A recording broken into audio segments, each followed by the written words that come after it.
Hey guys, tonight we're brewing up something far more dramatic than you'd ever expect from a cup and saucer. The grand caffeinated saga of afternoon tea in 1800s London. You might think tea is just a cozy drink your grandma offers you when she wants to discuss your life choices. But tonight, it's a ticket to the wildest, most biscuit-crumbed corner of Victorian England. This is a world where people scheduled their existential crises around 4 p.m. Social hierarchies were decided by who got the best scones, and an entire city measured its emotional stability in teaspoons. So, before you slip into your most unfashionable pajamas and clutch your favorite mug, take a second to like the video and subscribe, but only if you actually enjoy what I do here. Drop a comment letting me know your current beverage of choice and what time you're listening from. And if you're currently drinking coffee, don't worry, we're all friends here. Now, dim those lights. Switch on your fan for that white noise magic, and curl up somewhere safe from the scandalous threat of tepid tea. Let's pause for a moment. Have you ever wondered what would actually happen if you missed tea time in Victorian London? Would the Queen arrive at your door wielding a teapot? Did people really eat those tiny sandwiches? Or were they a cruel prank on hungry guests? How many cakes could you eat before being politely asked to leave? And most importantly, could you survive a single day in a world where every problem, from existential dread to foot odor, was solved by putting the kettle on? Congratulations, you've just woken up in 1845 in the bustling, rain-soaked heart of London. There's a chill in the air, a faint smell of coal smoke, and the distant sound of someone lecturing a servant about the correct angle of a cucumber slice. Welcome to the age of tea mania. Good luck. You blink awake to the grey haze of a London morning, where the sun is mostly a rumour, and your breath clouds in the frosty air. Somewhere nearby, a kettle starts to rattle, already hinting that no respectable day can begin without the comforting promise of boiling water and questionable milk. Your first thought isn't, why am I alive? But how soon can I get tea into my bloodstream? Let's pause and look around. You're not waking up in a four-poster bed with feather pillows and the gentle hum of central heating. Instead, you're cocooned in a nest of slightly damp sheets and scratchy wool, tucked tightly against the cold, with a window that leaks more air than a government secret. The city outside is a blur. Chimneys spewing their eternal grey, horse carts rumbling on cobblestones, and somewhere, a distant vendor shouting about eels, because it's always eels. Why is it always eels? You glance across the dim, chilly room, where a sliver of daylight fights its way through heavy curtains. It isn't winning. The gas lamp flickers out, and you wonder if this is the morning it finally gives up for good.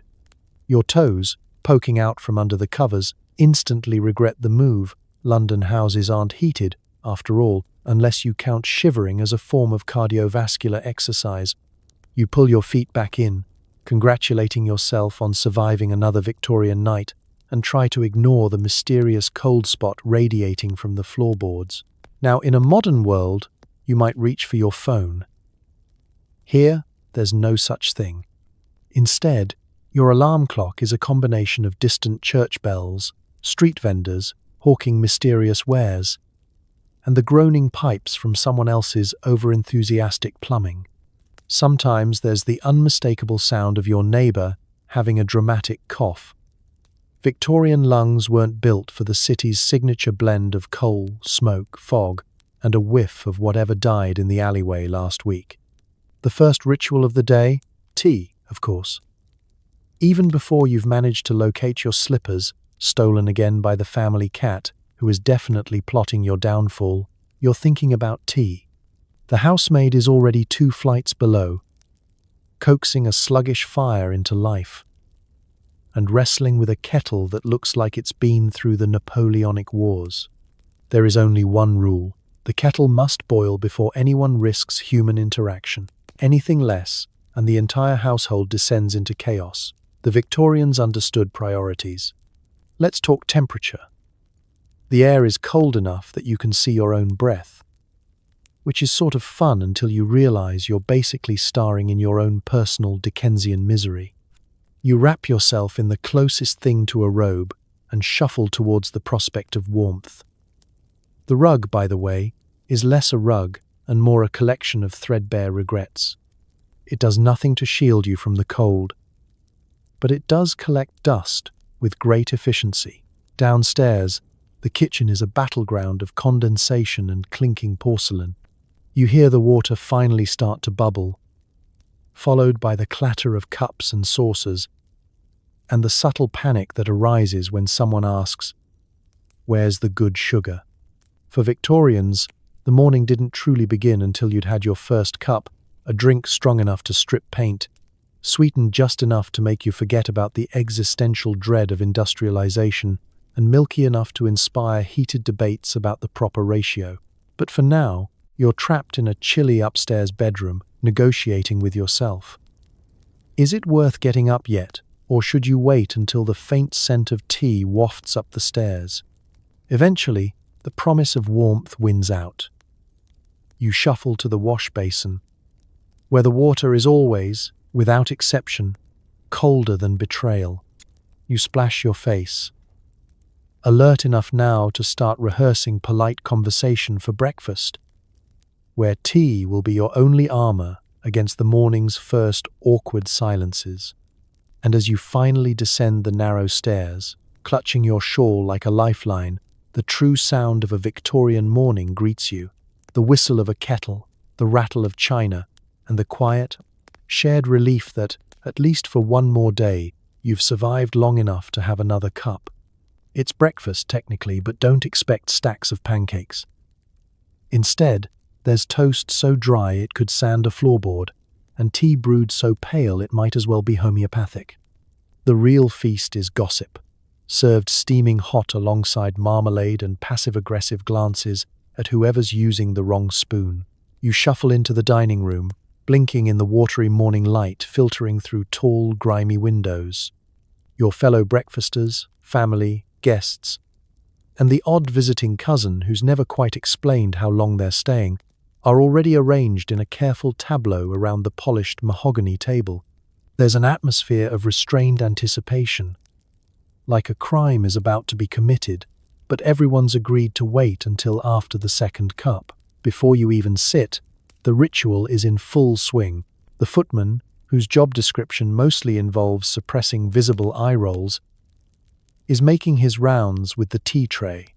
A silver teapot rests on a spirit warmer, though it seems no one remembered to actually light the flame. The result is a lukewarm, translucent brew so timid it looks embarrassed to be in the cup at all. Sugar is passed with reverence, a reminder that just a generation ago, it was more valuable than your average sibling. Someone requests another slice of toast, and the maid produces a tray of perfectly symmetrical rectangles that crack like glass and could double as improvised weaponry in a pinch. Breakfast, in this house, is a lesson in appearances. Everything on the table is arranged just so. The bread is stacked like tiny, edible bricks. The butter is carved into impossible spirals. There's a lone egg, which has been boiled into submission and left to cool to the temperature of mild disappointment. The jam, a vibrant blob in a cut glass dish, is the only thing that looks genuinely alive, and even then, you're pretty sure it's judging you. You reach for your tea, knowing better than to expect warmth. It's not about the tea, after all. It's about the ceremony, the slow-motion ballet of clinking spoons and carefully timed comments. Every bite is taken with just enough delicacy to let everyone know you've done this before. Someone coughs pointedly when another guest forgets to tilt their saucer. The tension simmers, and then it happens. The gossip. Conversation begins politely, with a remark about the weather, always dismal, always just on the edge of something catastrophic. Then, like a crack forming in the frost, the real topics emerge. "Did you hear about Lady Pembroke's new companion?" Someone murmurs, voice syrupy with curiosity. "I was told she's actually French, but the accent is suspiciously Kentish." Another voice, lower, notes that the vicar was seen leaving the bakery with a mysterious parcel. And wasn't it odd that he'd worn his second-best hat? The table leans in. For a moment, the toast is forgotten. The tea, still courageously pretending to have flavor, sits cooling while stories pile up. There's a faint undercurrent of competition. Whose rumor is juiciest? Whose tidbit is most likely to provoke a discreet gasp or a barely hidden smirk? The family matriarch, seated at the head of the table like a benevolent spider, dispenses judgment with a single raised eyebrow. If she utters, "How extraordinary," you know someone's reputation is about to enter a period of extended recovery. Amidst this verbal fencing, the toast returns. Someone's slice shatters mid-bite, scattering crumbs like confetti. No one flinches. In the hierarchy of disasters, broken toast barely registers. The real calamity is misjudging the flow of conversation and getting caught defending someone unpopular. By the time the last cold dregs of tea are drained and the footman is quietly collecting plates, you're left with two things: a rumbling stomach and a mental list of who's climbing the social ladder and who's about to tumble off. You rise from the table, heart pounding with the thrill of a morning well survived, ready to face the day. All fueled by toast, weak tea, and gossip sharp enough to cut glass. Because in Victorian London, breakfast wasn't about nourishment. It was about strategy, and sometimes survival. Downstairs, the house is already humming. Servants rush through a ballet of boiling kettles and frantic dusting. Somewhere between scrubbing the silver and rearranging the sitting room doilies, a kitchen maid sneaks her own stolen sip of the house's inferior tea, praying the lady of the house never finds out. Before the family even dreams of rising, the servants' day is already well underway. The air below stairs is thick with steam, soot, and the sharp tang of metal polish. The kitchen is a riot of activity, with every surface taken over by clattering pots and plates stacked like miniature towers of Babel. Someone's already sloshing cold water from the pump, trying not to spill any on their worn shoes, while another is bent over a stubborn stain on the silver tea service, muttering quietly about the good old days, which, by the way, were only marginally less exhausting. In this grand game of Victorian breakfast theatre, every role must be played to perfection. The butler inspects the tea leaves with the gravity of a court judge. The cook wages war against congealed porridge in the bottom of a pot that may predate the last monarch. Scullery maids swarm the edges, always just out of direct sight, scrubbing with a ferocity usually reserved for crime scenes. And there, in the corner, is the holy of holies, the kettle, a battered, loyal creature that's seen more morning panic than a Victorian student at a Latin exam. Keeping it filled, fired, and precisely at boiling is a task that carries both honor and existential risk. The penalty for failure? A cross glance from the housekeeper, which is somehow more withering than death itself. For the record, a lukewarm pot is grounds for internal exile, or at least assignment to polishing the family's brass umbrella stands for a week. If you listen closely, you'll hear the unspoken symphony of the servant's schedule.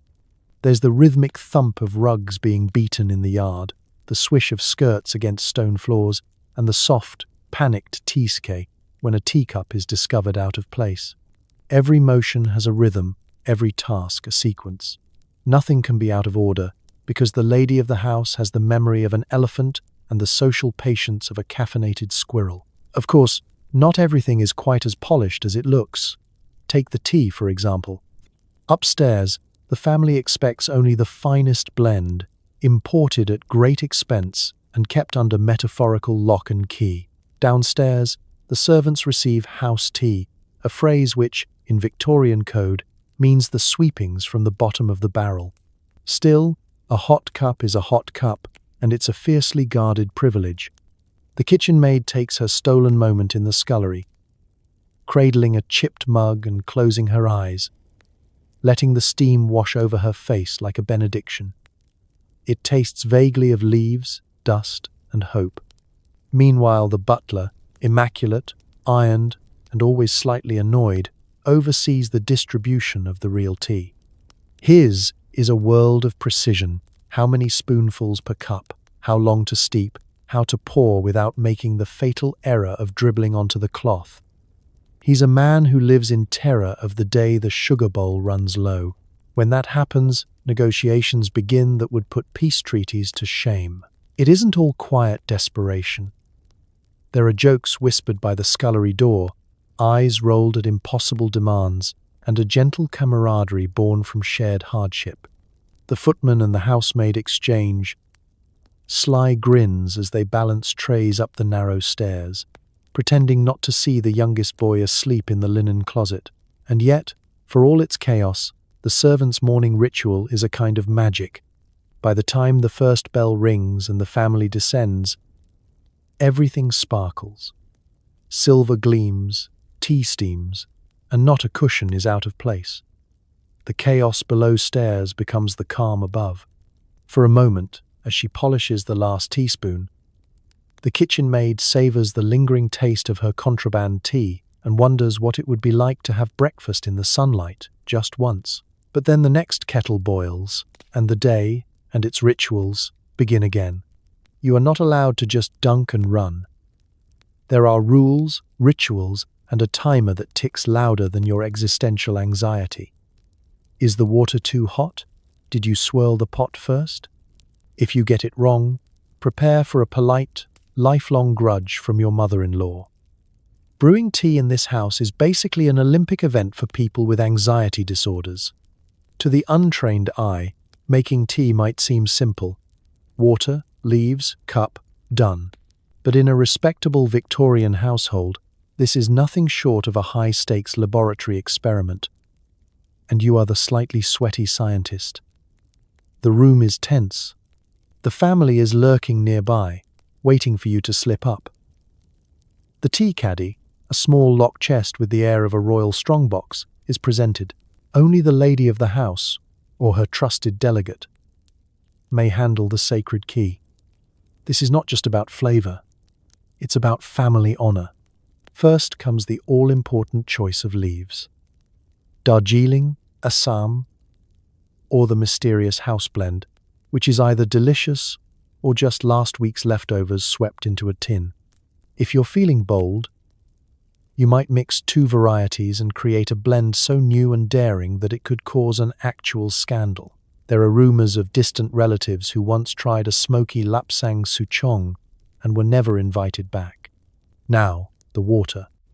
Modern folk might boil a kettle with the reckless abandon of a midnight snack run.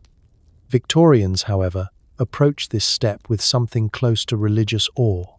The water must be fresh, not left over from yesterday's supper, and just off the boil, too hot, and the leaves are scalded, unleashing tannic horrors that will haunt the cup for hours. Too cool, and you may as well be drinking leaf-flavored sadness. Here's where the timing gets serious. The proper method is to warm the pot first, rinsing it with boiling water. If you skip this, expect a silent, scandalized stare. Then in go the leaves, never bags, which are the stuff of futuristic nightmares, but loose and measured by the spoonful. The formula is precise. One for each person and one for the pot.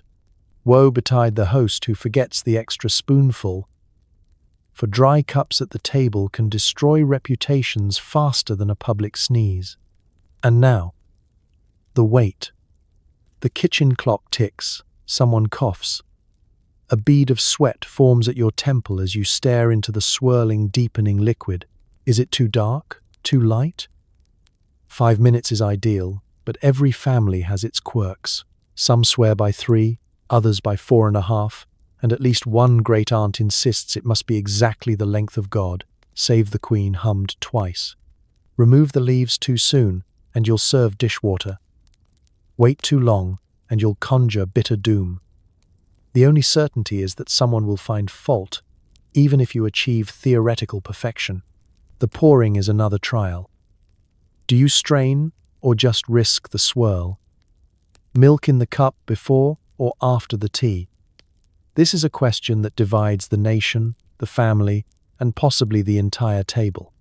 Scientists have not reached a consensus. Social commentators have written treatises. Milk thirsters claim it cools the tea gently and prevents the milk from scalding, while milk after diehards swear it preserves the flavor and avoids clouding. This is not just a matter of taste, but of ancestral pride. You pick a side at your peril. Even sugar is fraught. A half spoon or a full? Is it the good sugar or the cheap stuff from the grocer with the odd mustache? Lemon, if you dare, is a wild card addition that must be announced in advance.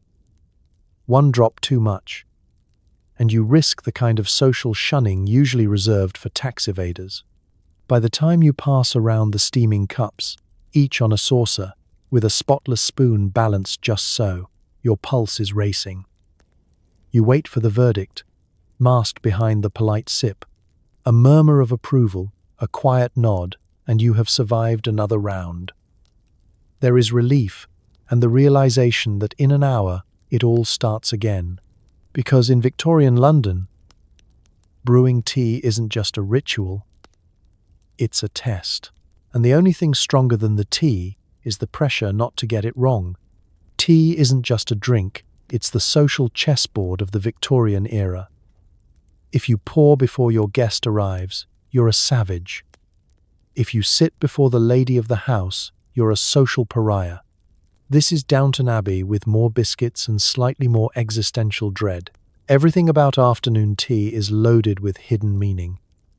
From where you stand to how you handle the teaspoon. For a brief, sugar-dusted hour, the drawing room transforms into a polite battlefield, and the teapot is both your sword and your shield. The moment you step inside, you can feel the tension, anxiety fluttering beneath the floral wallpaper. Every eye watching, every eyebrow raised just a fraction too high. Let's start with the seating arrangement. There are rules. Ancient, unwritten, and utterly unbreakable rules.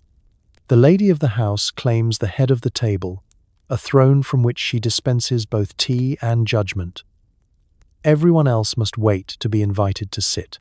If you accidentally collapse into a chair too soon, you're met with a silence so profound it could curdle the milk. In this world, sitting is a privilege, not a right. Next comes the sacred ritual of pouring. This is not a job for the faint of heart. Only the lady of the house, or her specially anointed second-in-command, may touch the teapot. Should you, a mere guest, or, heaven forbid, a lower-ranking relation, dare to pick up the pot unbidden, you may as well announce that you're planning to overthrow the monarchy and serve coffee at your coronation.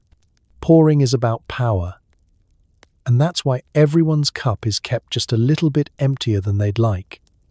It's a reminder of who's really in charge. The order of service is its own labyrinth, eldest to youngest, highest rank to lowest, guests before family, family before hangers-on. Each person's place in line is a running tally of their social worth. Even the way you pass the sugar bowl matters, always clockwise, never anti-clockwise. Why? No one knows. It's just how things are done. And anyone who questions it will be gently, but decisively, shunned for a week. Observing these subtleties is an art form. Behind every gentle smile and well-timed, "Oh, how lovely," lurks the steely mind of a strategist, evaluating every move. Did you remember to compliment the tea service? Are you stirring with silent grace or clattering like a dock worker? Every gesture is weighed, every misstep catalogued. Last week's scandal, when cousin Edith dared to stir her tea with her left hand, still hangs in the air, unspoken but never forgotten. Now, let's talk about the guest of honor. This is the person who's offered the first cup, the best chair, and the loudest, most insincere compliments. It's a poisoned chalice. You're expected to perform gratitude, poise, and relentless good cheer. The wrong remark, a joke about overdone scones, a passing mention of coffee can knock you from grace in a heartbeat. You can watch the pecking order adjust in real time, like the world's slowest, least interesting sporting event. Meanwhile, the other guests watch and learn, eager to ascend the biscuit-studded ranks. A clever anecdote here, a well-timed nod there. You might just earn yourself an extra lump of sugar, or the ultimate reward, being asked to pour the second round. It's less about hospitality and more about subtle warfare. Reputations rise and fall, alliances form and crumble, and all the while, the tea keeps flowing. As relentless and unsentimental as the Thames, when the tea runs out and the crumbs have settled, everyone rises, carefully, at the appointed time, of course. There's a final sweep of glances, a tallying of social victories and defeats. You leave the room with your dignity intact, or you don't leave at all. Because in Victorian London, tea is never just tea. It's a test, a trial, and, if you're lucky, a triumph you can savor, at least until next Thursday. And somewhere in the distance, another kettle begins to boil, signaling the start of another round. Because the only thing more dangerous than being judged at tea is being forgotten altogether.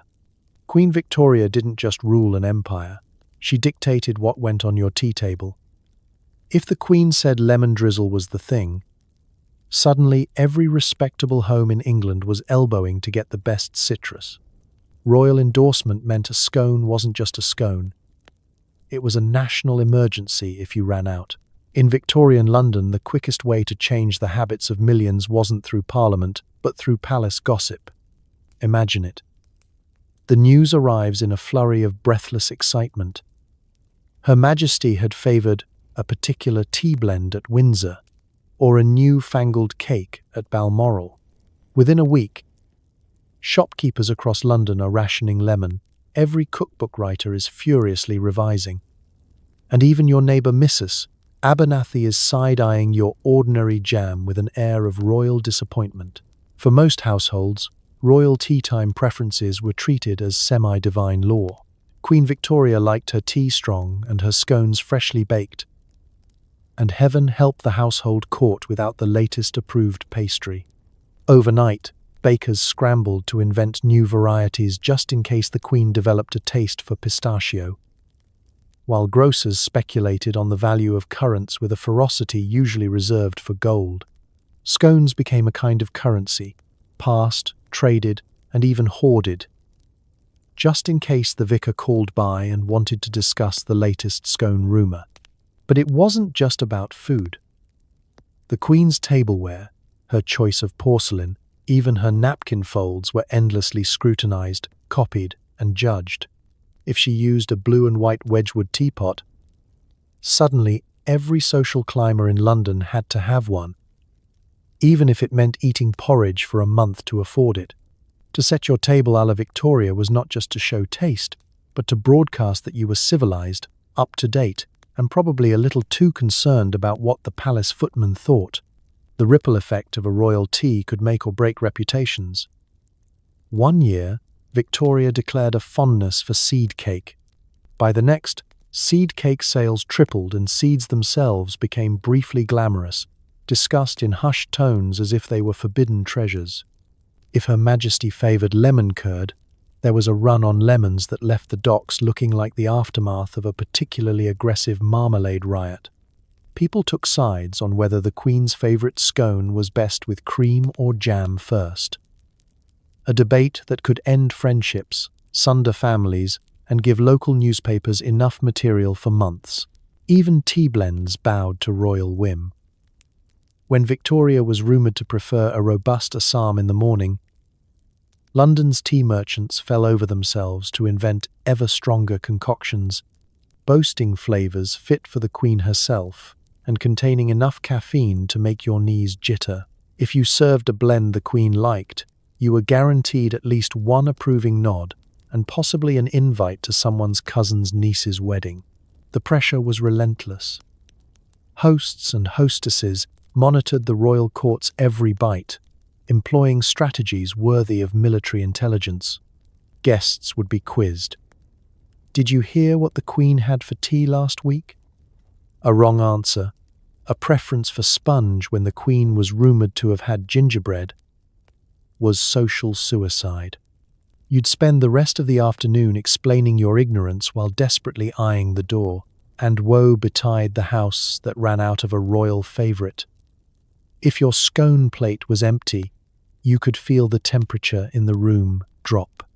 Conversations would slow, eyes would narrow, and someone would sigh audibly. The implication, you had failed, and by extension, so had the empire. Only a swift trip to the kitchen and a frantic, slightly burnt batch of whatever the Queen might eat could save your standing. So yes, the Queen's influence was absolute. Her preferences trickled down through lords, ladies, grocers, bakers, and terrified kitchen maids, until even the simplest tea became a matter of national importance. Because in Victorian England, to follow the Queen's taste was to belong. To fall behind was to risk being forgotten, one lemon drizzle at a time. Behind every calming cup was a storm of colonial drama. Ships packed with tea leaves, secret opium deals, and enough moral ambiguity to fill the Thames. You're sipping on global politics, but all you want is a second sugar cube and maybe a conscience cleanse. It's easy, in your cozy parlour, to forget that tea is less a humble drink and more a world-spanning operation involving oceans, empires, and more than a few questionable business decisions. By the 1800s, the British Empire ran on tea the way the modern world runs on Wi-Fi, constant, essential, and likely to provoke riots if withdrawn. The only difference is that Wi-Fi doesn't come with the lingering taste of historical guilt. Let's start with the basics. Tea isn't native to England, despite the way Victorians talked about it as if it sprouted from Buckingham Palace itself. Every leafy spoonful in your teapot began life thousands of miles away. In China or India, where entire landscapes were carved up to meet Britain's bottomless demand. Merchant ships, painted bright as parlour wallpaper and loaded to the gunwales, raced each other across oceans for the honour of selling their wares to grocers and duchesses alike. The annual arrival of the first tea shipment was a city-wide event. People bet on which ship would arrive first, as if the fate of civilization hinged on whose breakfast would be slightly less disappointing that week. But the real drama was in the deal-making. The British wanted tea, but China wasn't particularly interested in what Britain had to offer in return, unless you count the world's largest, most polite standoff over silver. This imbalance led to one of the least savoury chapters in imperial history. The Opium Wars. When paying for tea in cash became too expensive, British merchants started paying with something else, opium, grown in British India and smuggled into China at an industrial scale. Imagine hosting a dinner party where you run out of cake. So you offer your guests an entirely new and mildly catastrophic addiction instead. Opium poured into China, silver poured out, and tea poured into England, filling teapots and conscience gaps at roughly the same rate.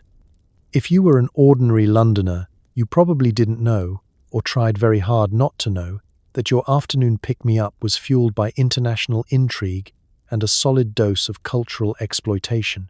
Victorian newspapers glossed over the details.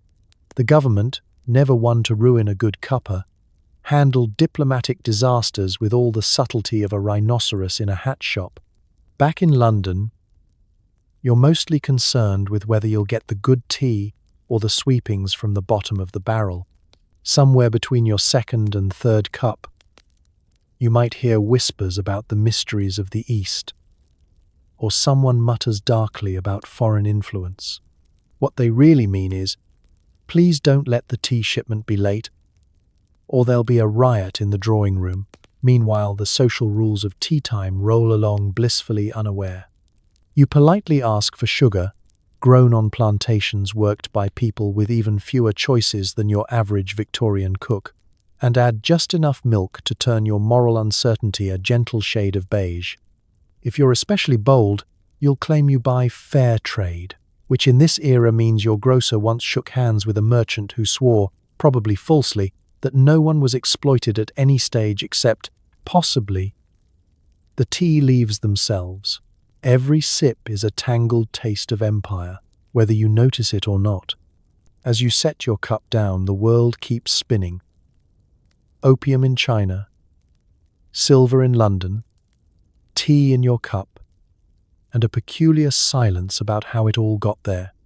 Maybe you'll ponder it for a moment, then the scones arrive, and you decide that philosophical crises can wait until after dessert. Because in Victorian England, tea was a ritual, a comfort, and sometimes a slightly guilty pleasure. History brewed in every pot, even if no one wanted to read the leaves too closely. No one judges you for your taste in tea, but they will absolutely judge you for your china.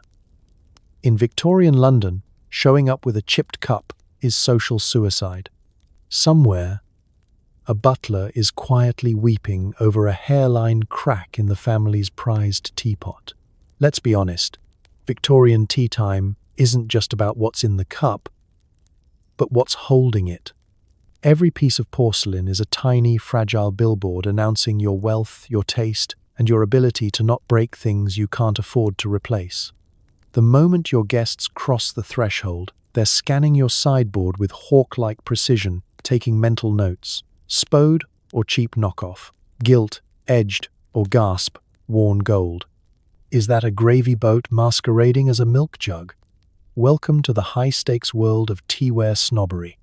The social hierarchy of tea sets is more complicated than the peerage. Your great-aunt's bone china, imported from China via a route that cost 3 sailors their careers, is the holy grail. If you have Wedgwood, you're halfway to royalty. If you have Royal Worcester, you might as well start practicing your royal wave. But heaven forbid you serve tea in anything vaguely utilitarian. Earthenware is for peasants. Tin cups are for the garden. And if you reach for glass, you'll be shunned so quickly you'll feel a breeze. Every tea service tells a story. There are sets brought out only for special guests, carefully hidden from clumsy cousins and anyone under the age of 20. Family lore clings to each cup. That saucer survived the great jelly spill of 48. Someone whispers, as if retelling a battlefield legend. Sometimes the most cherished cup isn't even the prettiest. It's the one great-uncle Archibald smuggled home after an unfortunate misunderstanding at a French boarding house, now polished and revered as a family heirloom. But not all stories end in triumph. The dark underbelly of teaware is the constant, creeping threat of disaster.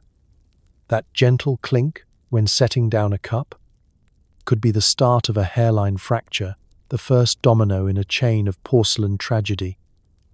You live in fear of guests with heavy hands or boisterous laughter.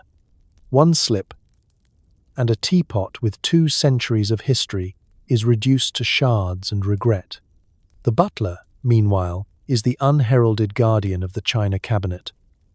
He knows the lineage of every cup and can spot an unauthorized replacement at 20 paces. He's trained to intercept catastrophe, swooping in to rescue endangered porcelain with the selfless bravery of a Victorian fireman. Drop a cup in his presence, and you may receive a look so withering it could curdle your cream. Some say the true test of a household isn't their manners, but whether the staff can hide their disappointment when a guest chips the rim. Silver, too, is a minefield. Forks and spoons must be polished to a dangerous gleam. Dull silver is a sign of moral weakness and possibly secret radicalism. It's not unusual to see the housemaids sneak in at dawn, frantically buffing the teaspoons with a scrap of velvet, while muttering that the guests never notice anyway. Yet, every hostess knows. When a guest holds a spoon to the light, inspecting for fingerprints, judgment is coming. There's always one. And let's not forget the etiquette manuals, which devote entire chapters to the art of serving. How to align the cups, how to angle the handle, east, northeast, obviously, and which plate is for lemon slices versus cucumber sandwiches. The anxiety is palpable. One misaligned plate, and you risk a letter to the Times. By the end of tea, your nerves may be as brittle as your best saucer. As the last guest departs, you exhale, counting every piece and whispering thanks to the patron saint of porcelain. Because in Victorian London, your worth isn't measured by what you pour, but what you pour it into. And that, sometimes, is enough to keep you up at night, staring at your china cabinet, praying nothing goes bump in the night, or at least, not until tomorrow's tea. Let's talk sandwiches, specifically why they're so small you need a microscope to find the filling. The cucumber sandwich is both a delicacy and an ongoing inside joke against anyone who's actually hungry. It's food, but only if you believe hard enough.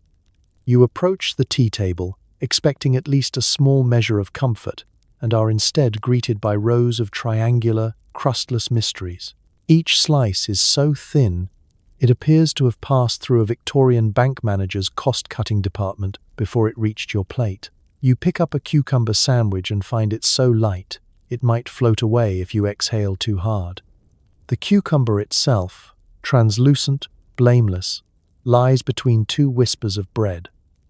So dainty you begin to question whether you've actually consumed anything at all, or just imagined it out of sheer social pressure. But here's the thing.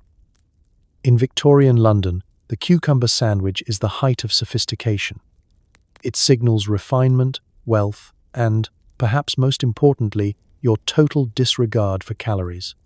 After all, only the well-fed can afford to eat food that has no hope of filling them. The truly desperate might try stacking 2 or 3, but this is considered the sandwich equivalent of double dipping, and the resulting stares could curdle the cream. Of course, there's a logic to this edible prank. Cucumbers, in the Victorian imagination, are the epitome of cool, controlled luxury. They require hothouses and careful tending, which means you're not just biting into a snack, you're biting into a statement. Look at me, I can eat out of seasoned vegetables and not care about the cost. The bread, meanwhile, is sliced so thin you can almost see your future disappointment through it.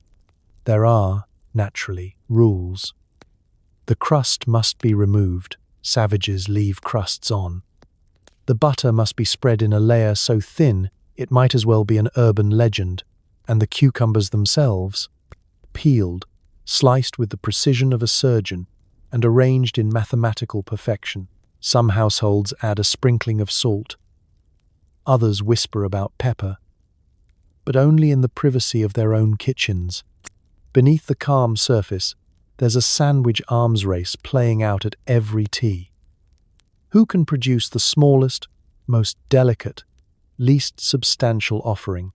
There are tales, passed from kitchen maid to kitchen maid, of sandwiches so fine that guests nodded, smiled, and then quietly ate the doilies in desperation. To be full after afternoon tea is to admit you lack imagination. The conspiracy goes deeper, though. The cucumber sandwich is a social filter. Want to know who's truly upper crust? Watch who can eat 3 and still look satisfied. Hunger is for the masses. The aristocrat survives on nothing but air, status, and the faintest trace of green.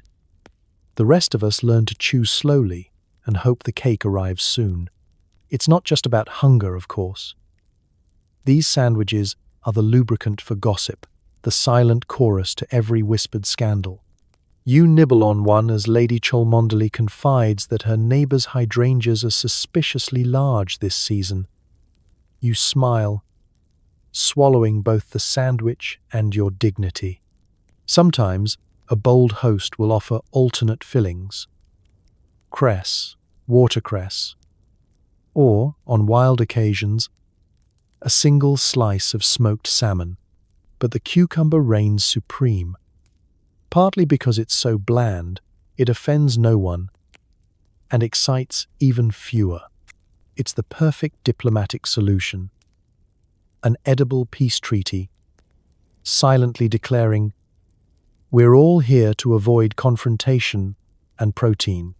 As the tea winds down, you glance at the sandwich plate. Only a few lonely triangles remain, and no one is brave enough to take the last one. It's a matter of pride. To finish the sandwiches is to admit defeat. To leave them is to prove you've mastered the art of self-denial. So you sip your tea, dream of real food, and marvel at the world's greatest culinary inside joke. Because in Victorian London, the cucumber sandwich isn't just a snack, it's a test of endurance, a badge of status, and perhaps the most British prank ever served on bread. Do you put the cream on first? Or the jam? This is the question that tears families apart, ruins marriages, and starts at least 3 minor wars every summer. In Victorian London, the wrong order is basically grounds for exile. On the surface, scones look innocent. Round, warm, promising a brief, flour-dusted moment of happiness in a world ruled by cold toast and cucumber air. But once you slice them open, the true battle begins. In one corner, the jam, firsters, armed with sticky spoons, their logic as sharp as their berry preserves.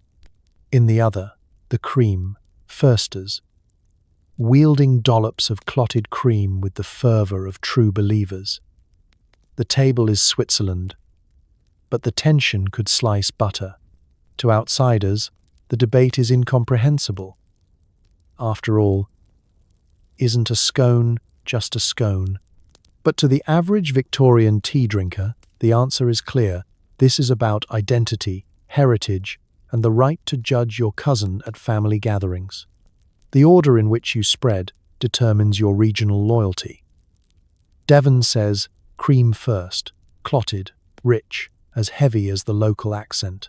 Cornwall insists on jam first, ruby red, glistening, the pride of every Cornish grandmother.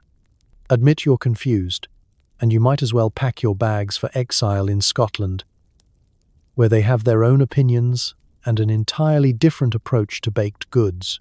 Every hostess dreads the moment the scones arrive. The room goes silent, eyes narrow, and someone, always an aunt, never a neutral party, makes a show of preparing her scone, establishing the house rules with one pointed motion. If you reach for the wrong ingredient first, be prepared for a collective gasp that ripples around the room like a minor earthquake. From that moment on, you are the one who does it wrong. The children will sing songs about your folly. The vicar will pray for your soul. Even etiquette books fail to resolve the issue. Some suggest serving the elements separately and letting guests choose their destiny. This is considered a coward's compromise.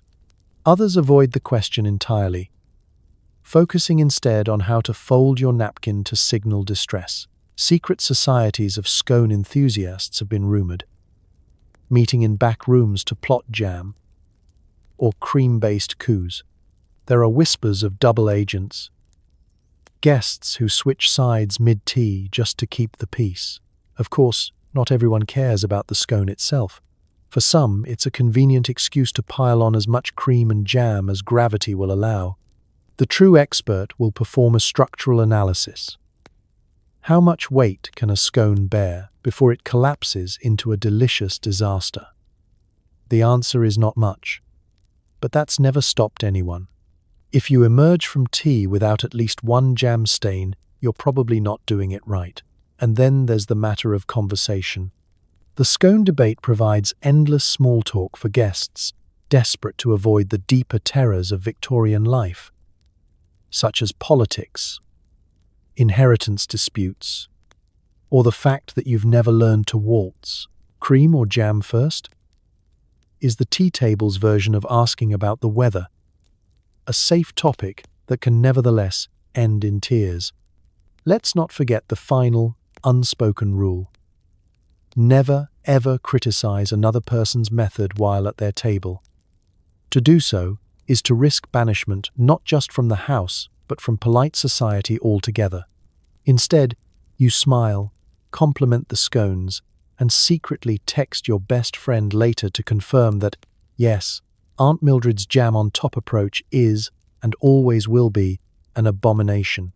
By the time the last scone crumb has been swept away, the alliances have shifted, old wounds have been reopened, and at least one guest is quietly plotting revenge at the next tea. In Victorian London, the scone wars never really end. They're just put on pause until the next pot is brewed and the next batch emerges from the oven. Because here, jam or cream isn't just a choice, it's a way of life. And sometimes, the only thing standing between friendship and frosty silence, if you're not at home for tea, you're probably in a tea garden, parlor, or questionable pavilion, surrounded by people pretending not to eavesdrop. The city's public spaces became the original co-working cafes, minus the Wi-Fi and plus the risk of being judged for your posture. Picture it. The air is thick with the scent of damp grass, distant horse manure, and Earl Grey. London's tea gardens are sprawling green spaces punctuated by wrought iron chairs and tables wobblier than Victorian dental hygiene. It's the middle of the afternoon, the 1 hour the English sun occasionally remembers to shine, and every seat is occupied by Londoners making a show of how effortlessly they're just dropping in, which, of course, took 3 days of planning and a signed note from their doctor. The rules are simple but unspoken. Dress your best, look slightly bored, and always act as if you had more interesting places to be. Ladies flutter fans and adjust bonnets. Gentlemen, top hats tilted at mathematically calculated angles. Survey the scene for familiar faces, rivals, or eligible heiresses. Children are theoretically present, but no one really admits to bringing them. Here, you're not just drinking tea. You're on display, participating in the most genteel form of competitive people-watching ever invented. The public parlor is the runway of the respectable set. Everyone sips and whispers, casting sidelong glances to make sure they're being both observed and absolutely, definitely not stared at. It's a ballet of studied indifference, punctuated by bursts of scandalous laughter and the occasional pigeon attempting a hostile takeover of the cake tray. If you're lucky, you'll snag a spot in one of London's fancier tea pavilions, complete with glass domes, real silverware, and at least one pianist battling for survival against the collective noise of conversation. Parlors are so thick with gossip that the air vibrates. Groups of friends pretend to discuss the weather, but anyone who's anyone knows they're really updating the leaderboard on who's engaged, who's disgraced, and who's developed a mysterious rash. And of course, eavesdropping is an art form. Victorians never listened openly. Instead, they perfected the overheard by accident maneuver, leaning back just enough to catch a tidbit about Lord Horace's gambling debts while stirring their tea with exaggerated care. If challenged, they'd feign shock. "Oh goodness, I had no idea. Please do go on, but quieter." Tea gardens were democratic in the way only Victorian spaces could be. Everyone was invited, but the price of entry was a willingness to be mercilessly evaluated. The further from the city centre, the looser the rules. In suburban tea gardens, musicians played loud enough to drown out the judgments, children chased dogs, and nobody cared if your saucer was chipped. Just don't try that in Mayfair. These were places of chance encounters, accidental introductions, and very intentional snubbing. A single stroll across the lawn could bring you face to face with an old flame, a new enemy, or a distant cousin eager to remind you about that time you dropped a scone in public. The truly ambitious would make multiple appearances, hoping to be seen in 3 different gardens in one day. A feat so exhausting it required a lie-down and several more cups of tea to recover. The public tea scene wasn't just about the food or drink, it was about showing up and being seen, confirming your place in the endlessly shifting social landscape of London. The careful arrangement of cakes, the angle of a parasol, the tone of a laugh, all clues in the great puzzle of who's winning at life today. And when the sun dipped, or the rain inevitably began, Londoners would gather their things, toss their crumbs to the pigeons, and promenade away, already plotting their next appearance, their next conversation, their next silent victory in the city's most refined spectator sport. Because in Victorian London, sometimes the real tea wasn't in the cup at all. It was swirling around you, just waiting to be noticed, discussed, and ever so gently judged. Ever wonder why your tea tastes a bit odd? It could be the Victorian tendency to pad profits with random leaves, dye, or the occasional suspicious twig. The tea scandals of the day make today's decaf labelling drama look tame. Victorian England was a paradise for the creative, the ambitious, and most of all, the mildly unscrupulous tea merchant. London's tea shops glimmered with ornate signage promising the Queen's Own blend or India's finest. But step inside and you entered a jungle of salesmanship, bluff, and more than a little sleight of hand. Because when it comes to tea, there's always room to stretch the truth or the leaf. Picture yourself in a crowded tea shop. The air is perfumed with 100 mysterious blends. The proprietor, an alarmingly enthusiastic man in a paisley waistcoat, leans in and whispers about the very special shipment that just arrived from China this morning. Never mind that the docks haven't seen a new ship in weeks. He's only too happy to measure out your order, scooping from a tin with a flourish, while silently hoping you won't notice that the contents are mostly hedge clippings. Victorian tea was, quite often, whatever the merchant could get away with. Genuine tea leaves were expensive, slow to arrive, and increasingly in demand. The solution? Padding. Add a little willow or elder, toss in some hawthorn for bulk, and if you're feeling especially bold, dab in some copper carbonate or Prussian blue to restore that fresh green color. Health and safety standards? Those are for the next century. The newspapers, naturally, caught wind of these schemes. Scandal after scandal erupted over adulterated teas, entire exposés dedicated to outing the city's most prolific leaf fakers. Lab tests revealed bags stuffed with dried blackberry leaves, sloe, and something called iron filings. The results? Mild stomach upset if you were lucky. Vibrant green teeth if you were not. No one knew what they'd find at the bottom of the pot. But everyone agreed. It certainly wasn't just tea. Of course, with every scandal comes a clever marketing response. Advertisers sprang into action, plastering billboards and newsprint with claims of guaranteed pure or untouched by human hands, which, given Victorian hygiene, was both comforting and deeply suspect. Everyone raced to outdo each other. Some companies offered public tours of their tea blending rooms, carefully staged, of course. Others provided testimonials from local dignitaries, most of whom were paid in free scones. The public, for their part, played along with a mix of resignation and barely contained glee. Spotting a fake blend became a kind of parlor game. Tea connoisseurs gathered for tasting parties, each one attempting to sniff out the latest forgeries. Did your cup taste a bit earthy? Must be the new Darjeeling. Was there an odd crunch? Congratulations, you found a twig. Good luck, make a wish. Even the mighty tea companies weren't immune to temptation. Some pushed the boundaries by inventing new blends entirely. Gunpowder green, actual gunpowder not included, or Russian caravan, whose main attribute seemed to be its ability to taste vaguely like smoke and regret. One notorious firm marketed Napoleon's own breakfast tea, complete with a questionable endorsement, "I never started a battle without it." It was later revealed that the blend was mostly bracken.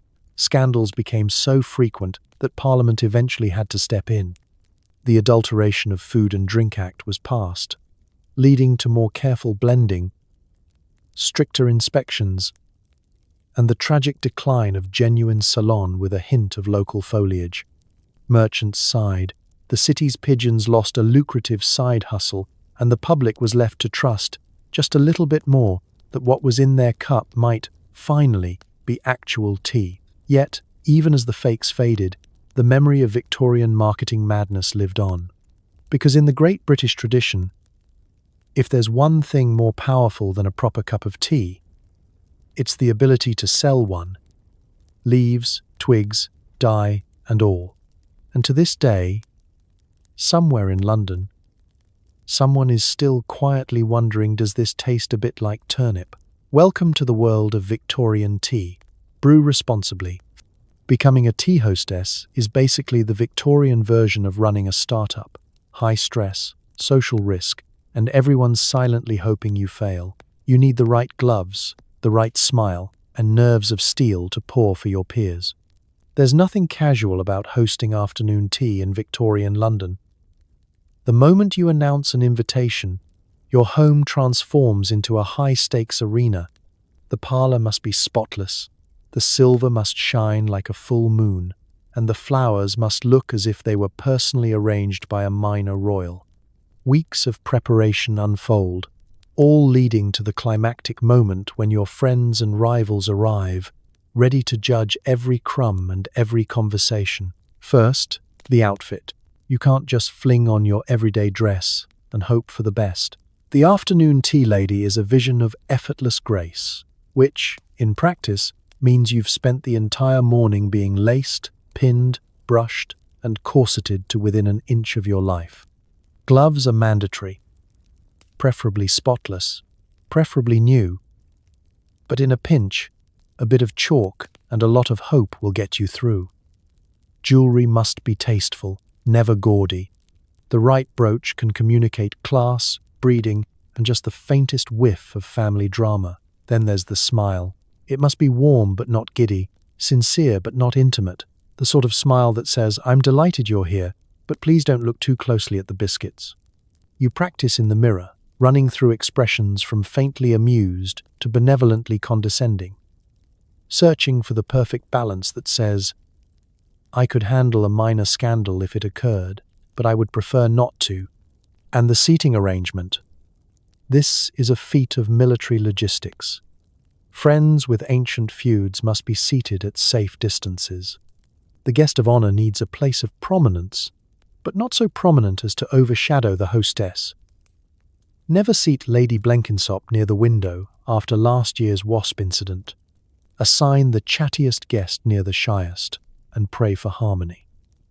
The fate of your social standing hangs on whether everyone gets along, or at least pretends to. When the guests arrive, there's a flurry of greetings and the awkward ballet of removing gloves, accepting compliments on the wallpaper, and pretending not to notice that the cake is slightly lopsided. The tea service glides in, anxiously checked by the maid, triple-checked by you. You pray the cups don't clink too loudly and the spoons don't betray your nerves with a telltale rattle. Pouring the tea is a public performance. The hostess must never seem hurried or flustered, even if she's mentally replaying every etiquette manual she's ever read. Pour with a steady hand, offer milk or lemon, and remember to ask one lump or two, as if you are genuinely interested in the answer. Don't spill, don't overfill. And under no circumstances allow a drip to mar the tablecloth, or you'll be remembered as that hostess for years. The conversation is a minefield. Weather is safe, gardening is safer, but steer clear of politics, health complaints, and anything involving the latest peerage scandal, unless, of course, you have a delicious piece of gossip to share, in which case, time it carefully for maximum impact. As the afternoon wears on, keep an eye on the biscuit plate. An empty plate signals failure, but so does an untouched mountain of food. The true art lies in gentle encouragement. "Do have another," you say sweetly, watching as your guests navigate the risks of jam stains and social overeating. If you make it through without any visible disasters, a dropped scone, a toppled cup, or Lady Frobisher's famously terrifying laugh, then congratulations, you have survived. As the guests take their leave, offering carefully worded praise, you collapse into a heap behind closed doors, exhausted but victorious. Because in Victorian London, to be the afternoon tea lady was to walk a social tightrope in silk slippers, juggling pastries, reputations, and the relentless hope that next week someone else will do the hosting. Children are, inexplicably, invited to tea. The results: sugar rushes, napkin chaos, and a new generation learning the ancient art of pretending to enjoy watercress. It always starts with the best intentions. "Let them join," says someone, waving a hand as if including children at afternoon tea is a quaint educational experience. In reality, it's the Victorian equivalent of letting a flock of energetic sparrows loose in a glassware shop. Small, starched, and suspiciously quiet, children file in, eyes wide at the promise of pastries and the looming threat of polite conversation. Their shoes shine, their hair is tidy, and their wills are about to be tested by the dual temptations of jam and mischief. Seating is the first ordeal. Each child is sandwiched between adults, presumably to prevent insurrection or unsanctioned biscuit raids. They are given napkins the size of pillowcases and instructed, in grave tones, to mind your manners. For about 3 minutes, this actually works. The children sit up straight, balancing teacups with the anxious grace of bomb disposal experts, waiting for a sign that it's safe to eat. Then, the sugar hits. The first plate of cakes is always offered with ceremony, Battenberg, tiny eclairs, and of course, scones with enough cream to power a small Victorian steam engine. At first, the children approach cautiously, as if the scones might explode. But one bite of icing and their restraint vanishes. The table's energy surges. You'll hear a clatter of teaspoons, a giggle hastily disguised as a cough, and the sudden, suspicious silence of a child with both cheeks stuffed full of Victoria sponge. With sugar comes chaos. Napkins are used as capes, then surrendered to gravity and the laws of jam. Watercress sandwiches, so carefully prepared, are nibbled at with heroic effort. Then, quietly relocated under plates, behind table legs, or in the pocket of a sibling. Somewhere, a tiny fist is sneaking an extra biscuit, while another attempts to balance a strawberry on the handle of a teacup just to see if it fits. The adults, meanwhile, do their best to ignore the mounting bedlam. The conversation strains to remain adult, but every so often a voice will rise. "Please don't feed your cake to the cat." Or, "That's not a mustache, it's just blackberry jam." The afternoon tea lady, for her part, smiles a little too widely and desperately hopes her best linen survives the encounter. Etiquette is enforced in bursts, elbows in, darling, and occasionally with desperate bribery. One more bite of cress, and you may have another bun. Sometimes a child tries to fit in. This usually involves imitating the adults, right down to the pinky finger salute and the attempted use of words like delectable. For about 5 minutes, there's peace, just long enough for the grown-ups to relax. Then someone drops a spoon, someone else sneezes into a crumpet, and all bets are off. A small argument erupts over who got the biggest piece of jam tart, only to be resolved by the swift, silent intervention of a stern-faced governess. At its best, children's tea is a crash course in Victorian hypocrisy. On the surface, order, manners, the slow cultivation of a future generation of hosts and hostesses. Underneath, cake in pockets, jam in hair, and the sticky, joyful chaos of childhood in a world built for adults. The little ones learn early that tea is about more than just eating. It's about performance, patience, and the sneaky thrill of getting away with something under the noses of an entire room of grown-ups. As tea winds down, the children are dismissed, often in a procession of crumbs and giggles, waving sticky hands and vowing to never ever eat cress again. The adults breathe a sigh of relief and begin the post-mortem on table linens and sandwich casualties, and so another generation is initiated into the mysterious rites of afternoon tea. They may not remember which spoon goes with which cake, but they'll never forget the feeling of forbidden sugar, or the particular satisfaction of hiding an uneaten sandwich where no one will find it, at least until next Thursday. Men were suspicious of tea parties until they realized there were cakes involved. Still, showing up to afternoon tea was either a power move or a sign that you'd lost a bet. Watch as awkward uncles try to look comfortable holding teacups the size of their egos. The sight is always the same. A drawing room buzzing with the sweet chatter of ladies, a fragrance of rosewater and lemon drizzle cake wafting through the air, and then, suddenly, a group of gentlemen appears, looking as if they've accidentally wandered into a foreign embassy. They hover near the door, uncertain, eyes darting from doily to doily. Hands shoved so deep into their pockets, it's a wonder they ever come out again. Someone coughs. Someone else mutters about simply supporting the hostess. The rest look at the tea tray with the cautious optimism of explorers approaching a newly discovered continent. Is that sponge cake?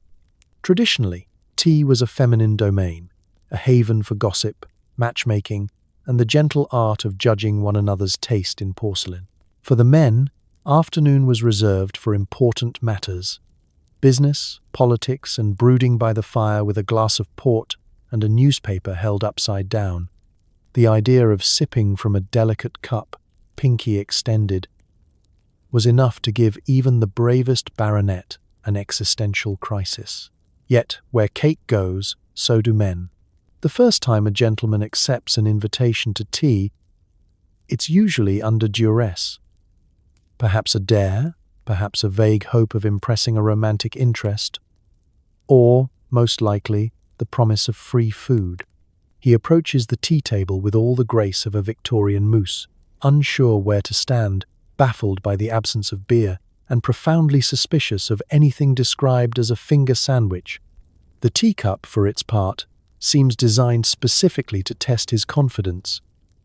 Tiny, floral, and impossibly fragile, it offers barely enough room for one knuckle, let alone a whole hand. There's always a moment where the cup wobbles, a drop of tea threatens disaster, and the room collectively holds its breath, silently rooting for gravity. Meanwhile, the gentlemen attempt to assert their dominance by reaching for the largest slice of cake or offering critiques on the strength of the brew, as if a triple-infused Darjeeling could somehow compete with last night's stout. Conversations at these cross-gender teas take on a peculiar tone. The men, deprived of their usual conversational crutches, dabble awkwardly in light banter. They ask about the weather. They inquire about the scone recipe, trying not to sound too interested. They listen, with varying degrees of bewilderment. As Mrs. Biddle recounts the tragic tale of last week's jam shortage. One brave soul will attempt to joke about cucumber sandwiches, only to be met with polite smiles and the silent reminder that in this room, cucumber is a lifestyle, not a punchline. Every so often, a man will attempt to impress by volunteering to pour. The room tenses. He lifts the teapot with the exaggerated caution of a man defusing a bomb, eyes wide, jaw set, determined to avoid a diplomatic incident. If he succeeds, he is quietly celebrated for the rest of the afternoon. If he spills a drop, the incident is gently but firmly added to the family lore, recounted at every future gathering. Yet, as the plates of cakes empty and the men grow bolder, perhaps daring to request a second helping, something curious happens. They relax. The conversation warms.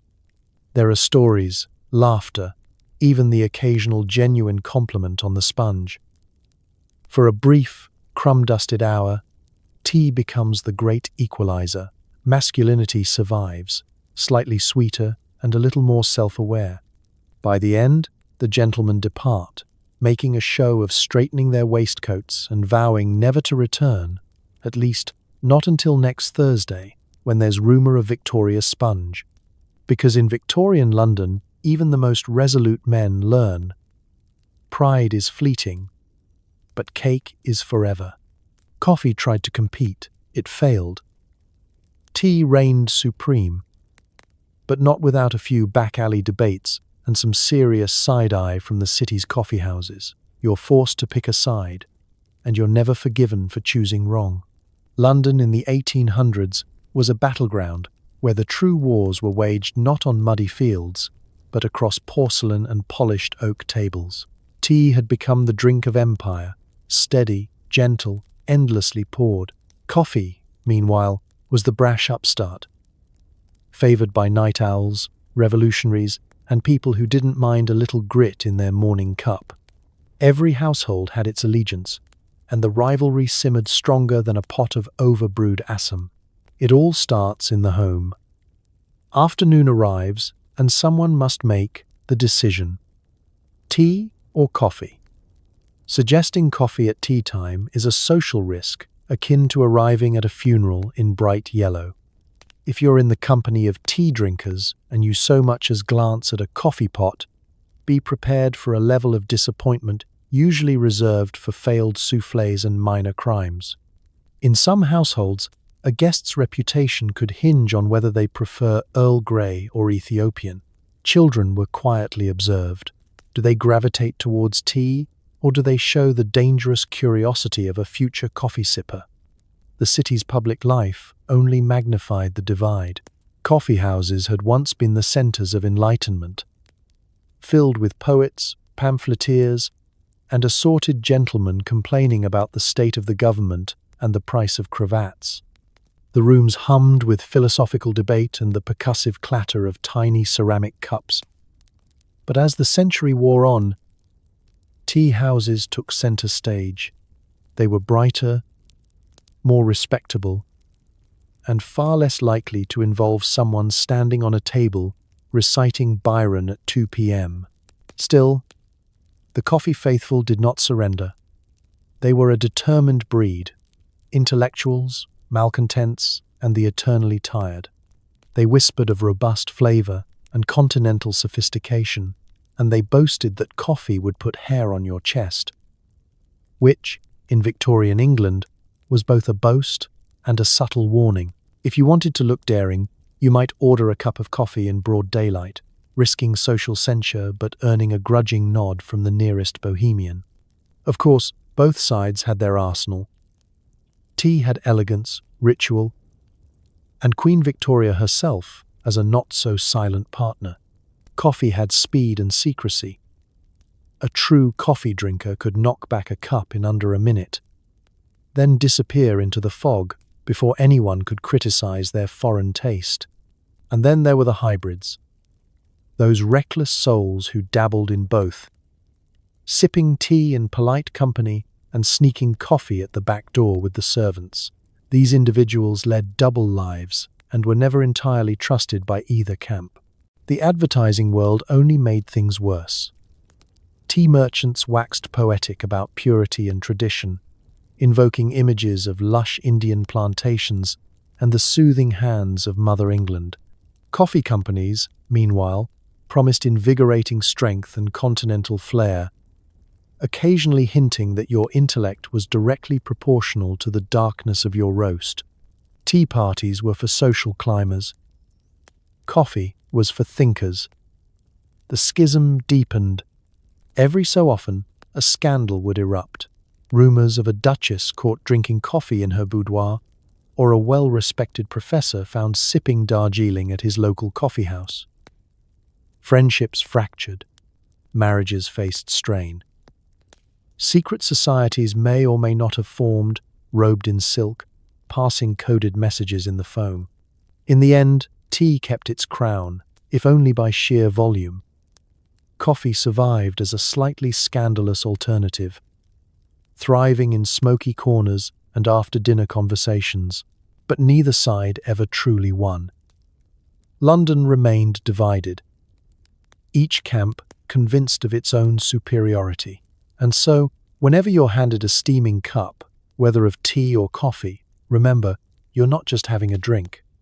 You're taking a stand in a feud that's been brewing for centuries, one polite sip at a time. Choose wisely. Your reputation, and perhaps your next invitation, depends on it. Feel a headache coming on? Try tea. Sore throat? More tea. Existential despair? Double tea. Doctors prescribed it for everything from melancholy to mild scurvy, proving that the only thing more British than actual medicine is avoiding medicine entirely. In Victorian London, health was less about science and more about ritual. Everyone had an opinion, and most of those opinions ended in the phrase, "put the kettle on." For the hypochondriac, and honestly, who wasn't one in a city where the fog was thick enough to chew, tea was both shield and sword. No matter your ailment, there was a blend ready to cure, or at least distract you for half an hour.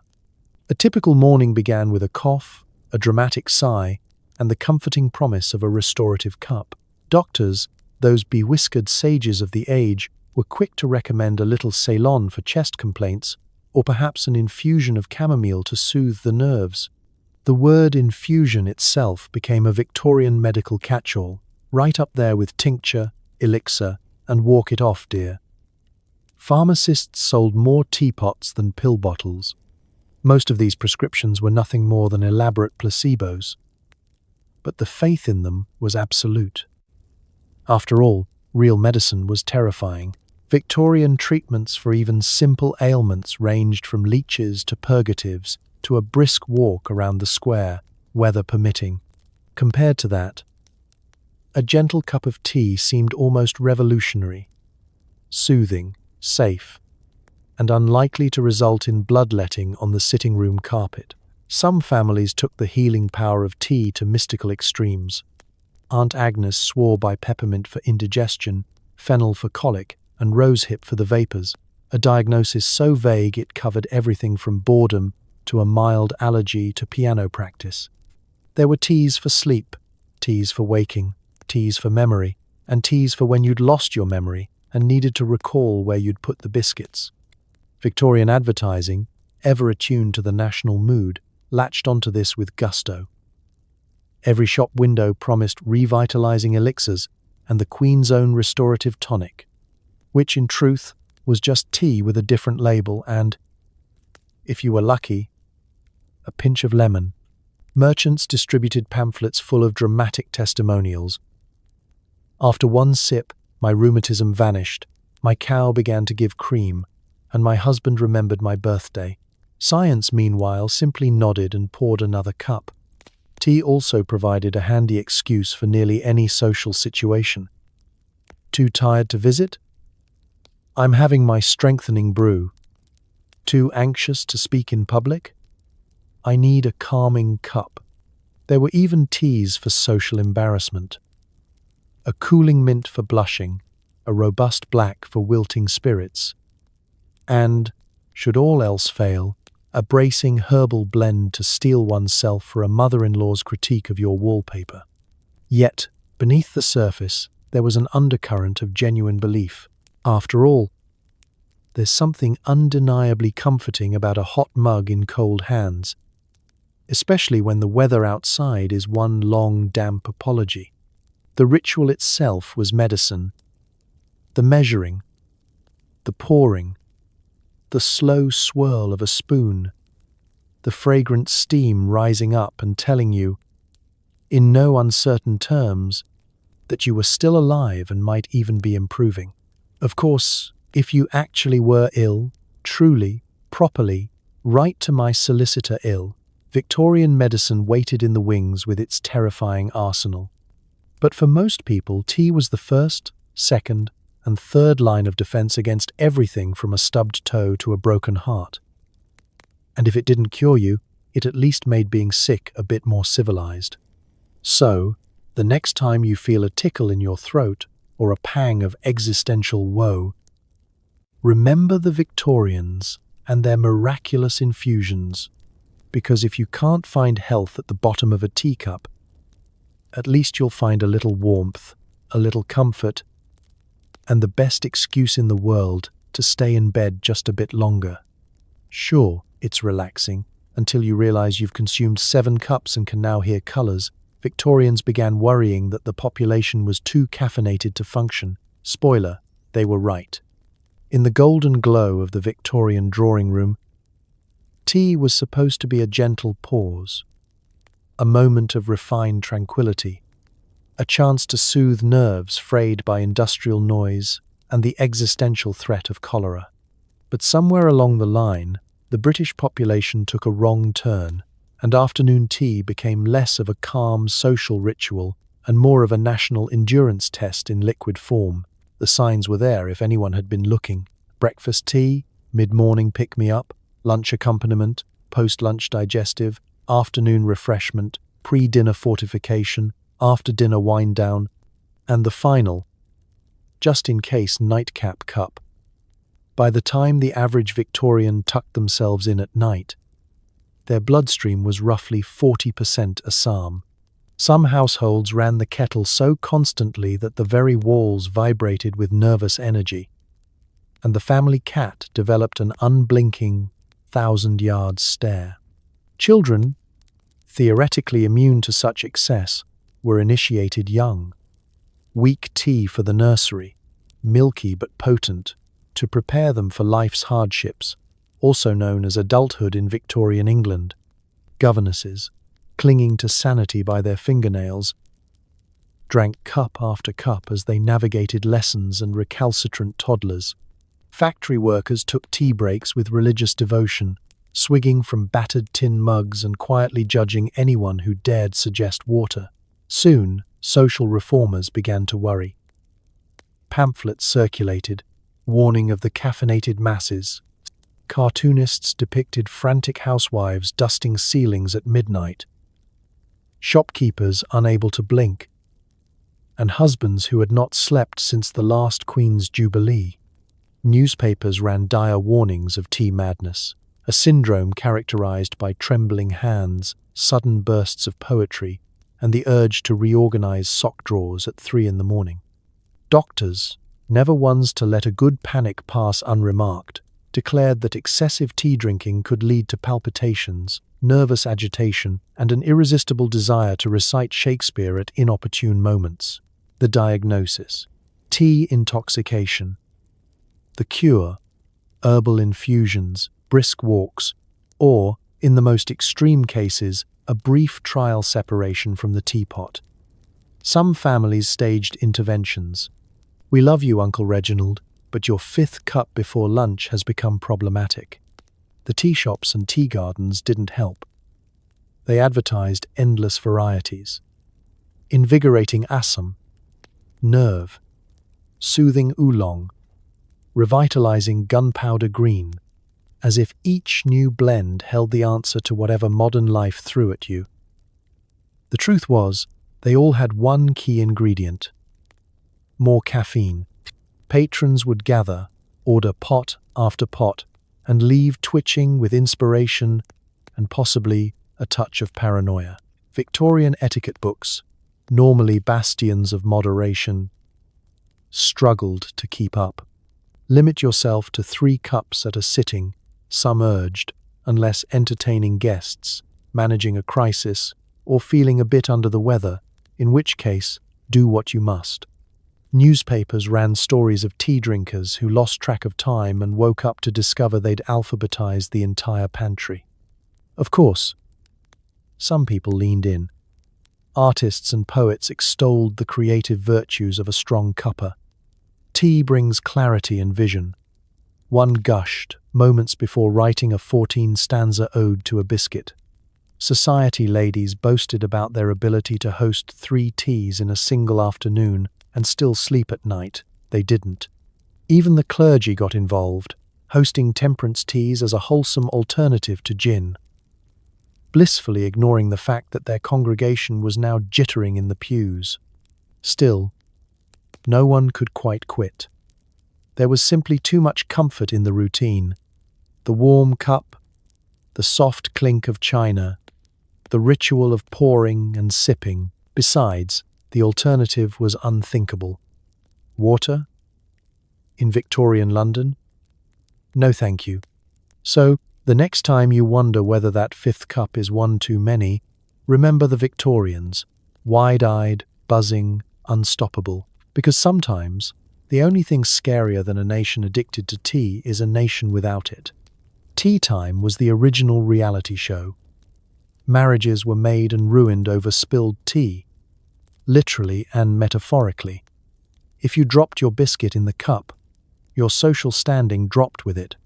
In the parlours of Victorian London, the tea table was more than a refreshment station.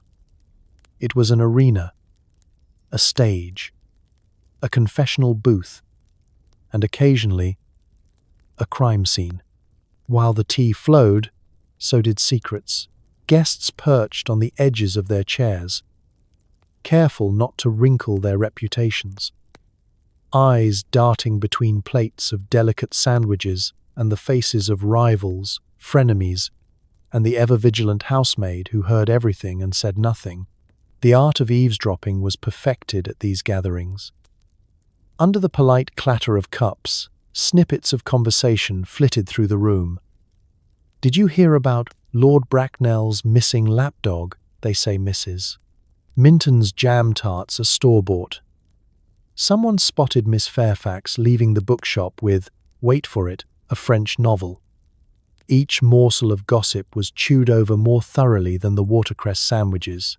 The skilled practitioner could eavesdrop with style, employing the strategic absent-minded gaze into the middle distance while actually tuning in to the more interesting whispers on the far end of the table. Some even developed a signature cough, just loud enough to cover their own gasps when the conversation took a truly scandalous turn. In a world without tabloids or reality TV, tea time was where the juiciest updates premiered. But it wasn't just about gossip. Flirtation flourished here too, hidden behind the delicate shields of teacups and the safe territory of jam. A lingering glance across the rim of a cup, a chance brush of fingers when reaching for the same scone, a whispered joke just between two. The language of love, and sometimes mild annoyance, was spoken in coded compliments about someone's sponge cake, or the daring choice of lemon over milk. Yet nothing threatened the peace quite like the great Biscuit betrayals. Every host knew the risk. A plate of biscuits, seemingly innocent, but hiding a danger as old as tea itself. The soggy dunk. You'd watch as a guest, perhaps emboldened by a successful round of gossip, attempted the perfect dunk. The biscuit would hover, then descend, and for a moment time would slow. If they timed it right, they'd emerge victorious, biscuit intact, ready for a delicate bite. But woe to the one who waited too long. The biscuit would collapse, sinking to the bottom of the cup in a mushy, irretrievable heap. Gasps, subtle eye rolls, averted gazes. If the guest was lucky, the blunder would be ignored. If not, well, there are households in London where biscuit dunker is still a whispered insult passed down through generations. There were other hazards too. The accidental spill, one careless flick of the wrist, and your tea could ruin not just the tablecloth, but your standing as a reliable dinner guest. Some said a spill foretold romantic disaster, others that it was just bad luck. But either way, there'd be awkward apologies and the slow, quiet shuffling of chairs as everyone calculated whether to continue or start collecting hats. And then there was the ultimate betrayal. The stolen biscuit. You leave your prize treat for just a moment, perhaps to answer a clever question, or defend your honor against accusations of under-buttering the scones, only to turn back and find it gone. No one confesses.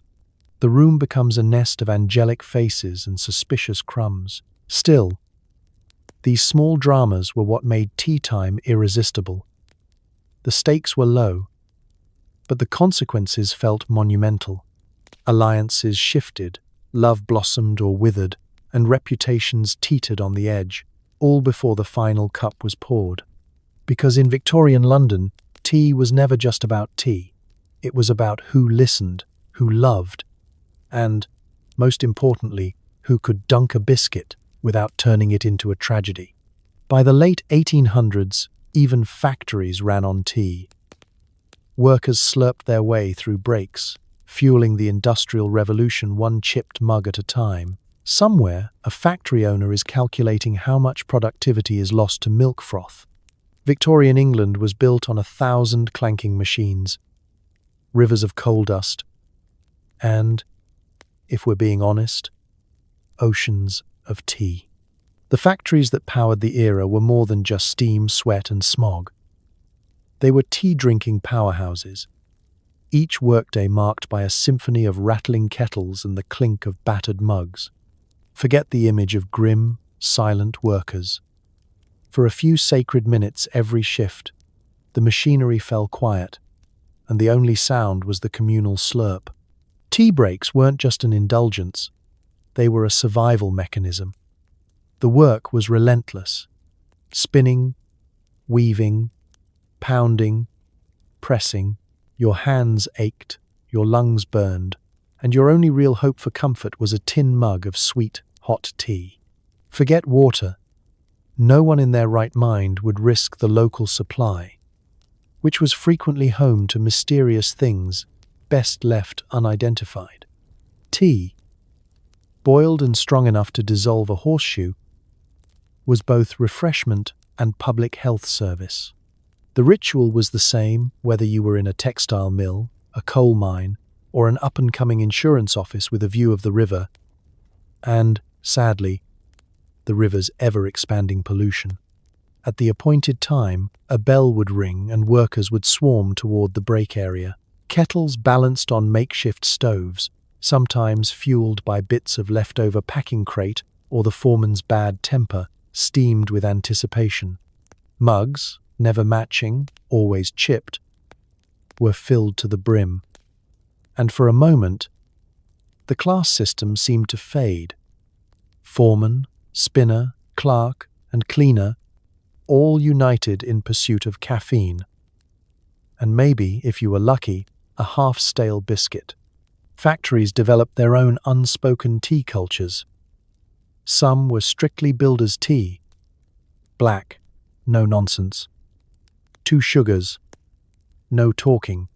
Others prized delicate blends, saved for the office staff, who sipped with a faint air of superiority and tried not to notice the envious stares from the shop floor. Arguments broke out over the strength of the brew, the right ratio of milk, and, most of all, who had last washed the communal teapot. Answer: no one. Ever. The bravest souls added a dash of condensed milk, a treat and a dare in equal measure. For many, the tea break was a lifeline. It was the one chance to catch your breath, swap, gossip, and dream, briefly, of better days. Stories circulated with the steam, whose son had run off to sea, who'd caught the supervisor napping, who was courting whom.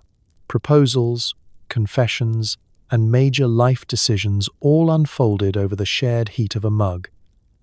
If you wanted news of the world, you asked around during tea.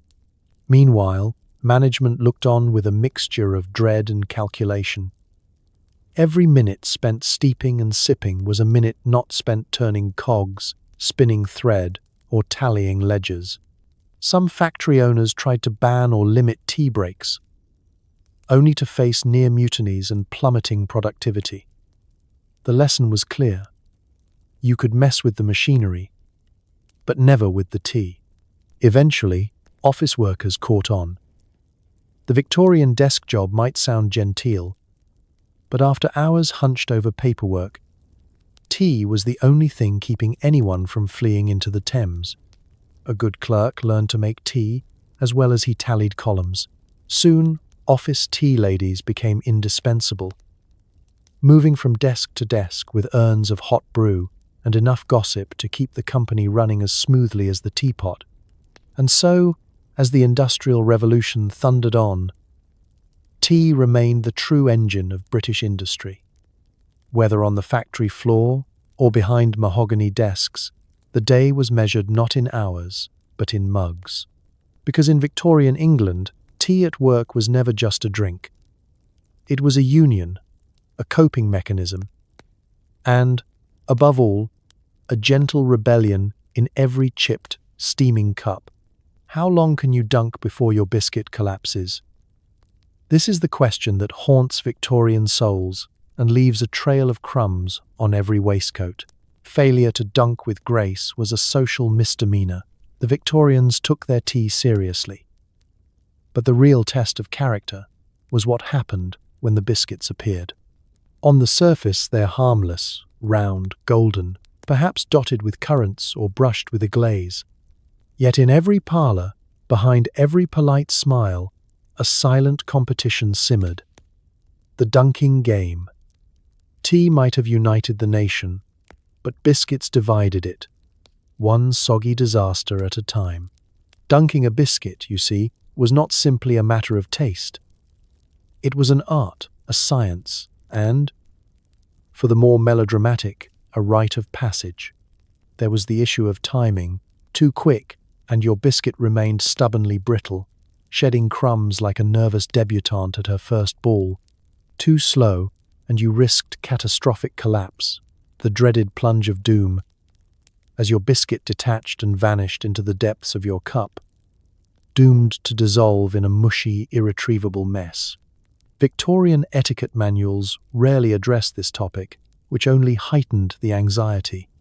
Hosts and hostesses offered biscuits with a fixed smile, silently praying their guests had the skill and the nerve to dunk without drama.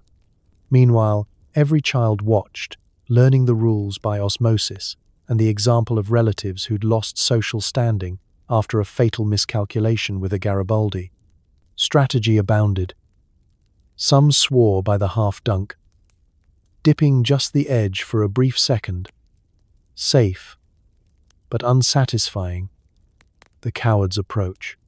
Others advocated the full submersion, a bold, devil-may-care maneuver that, when successful, produced a melt-in-the-mouth reward. There were heated debates about the ideal biscuit. Shortbread was praised for its stamina, the digestive admired for its versatility. The ginger nut considered the ultimate test of courage and jaw strength. Biscuit mishaps were never just personal failures. They were public spectacles. One slip, and all eyes snapped to the culprit, watching as they fished forlornly for the lost fragment with a spoon, hoping the crumbs didn't escape and float to the surface in shameful surrender. The cleverest attempted biscuit rescue with nonchalance, joking about hidden treasure or extra flavor, but the damage was done. Somewhere, a family matriarch would be quietly updating her mental list of trustworthy future guests. Some households tried to preempt disaster by offering only the sturdiest biscuits, those so dense they could survive a week at sea. Others doubled down on the challenge, putting out a tray of dangerously delicate Viennese fingers, daring guests to try their luck.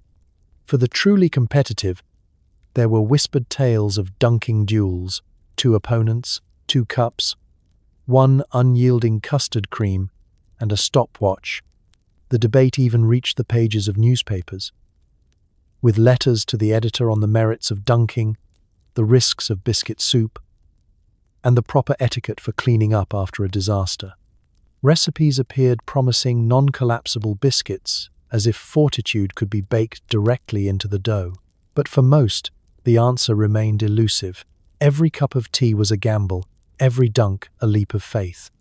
The aftermath was always the same, a constellation of crumbs on waistcoats, lapels, and sometimes, for the luckless, on the cat.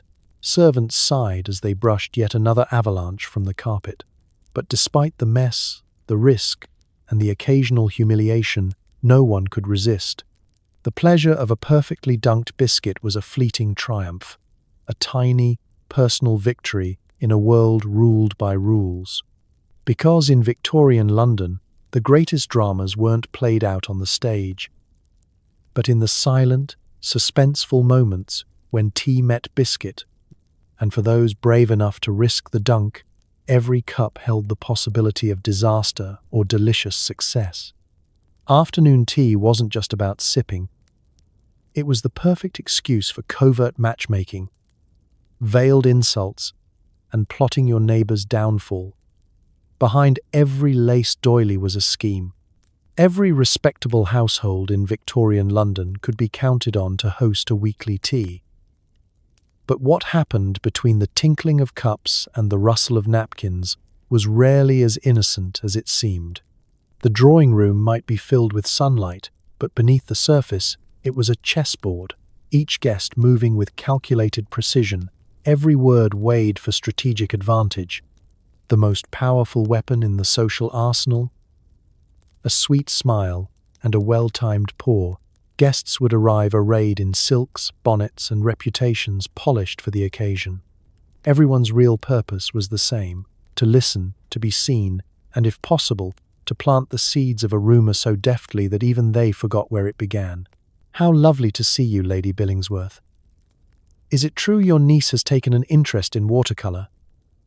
A question, but also a warning. News travels faster than hot water in this room. Seating arrangements were a tactical map of alliances and ancient grudges. The favoured guest enjoyed proximity to the hostess, and, more importantly, first dibs on the scones, while rivals were relegated to the wobbly chair near the draught. The more ambitious sought a spot beside eligible bachelors, or within earshot of the town's sharpest gossip, in hopes of picking up, or leaking, a tidbit that could later be weaponized. Once the tea was poured, the real business began. A subtle nudge here, a knowing glance there. Suddenly, everyone's talking about Miss Pringle's unique fashion sense, or Lord Astor's mysterious weekend in Bath. "She does so love her hats," someone says with a delicate grimace. "So individual, so large." The remark is passed around the table, sweetened by laughter, and then, without warning, someone brings up the vicar's new housekeeper. And you can feel the social weather shift. Tea was also the matchmaking Olympics. Young ladies paraded in ruffled glory, watched by chaperones armed with the conversational equivalent of fishing nets. Matches were arranged, alliances brokered, all disguised as idle chatter over lemon drizzle. Every lingering glance was noticed. Every comment about prospects carried the weight of 10 family fortunes. And should two eligible guests display too much chemistry, a discreet tap on the teapot could bring the conversation, and the flirting, back to the safety of sandwiches. Veiled insults were another favourite sport.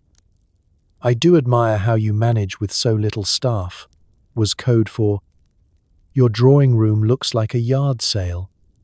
Such an unusual choice of china." Mrs. Ponsonby meant exactly what you think it did. These darts were always tipped with honey. Half the fun was pretending not to notice, and the other half was telling everyone about it later.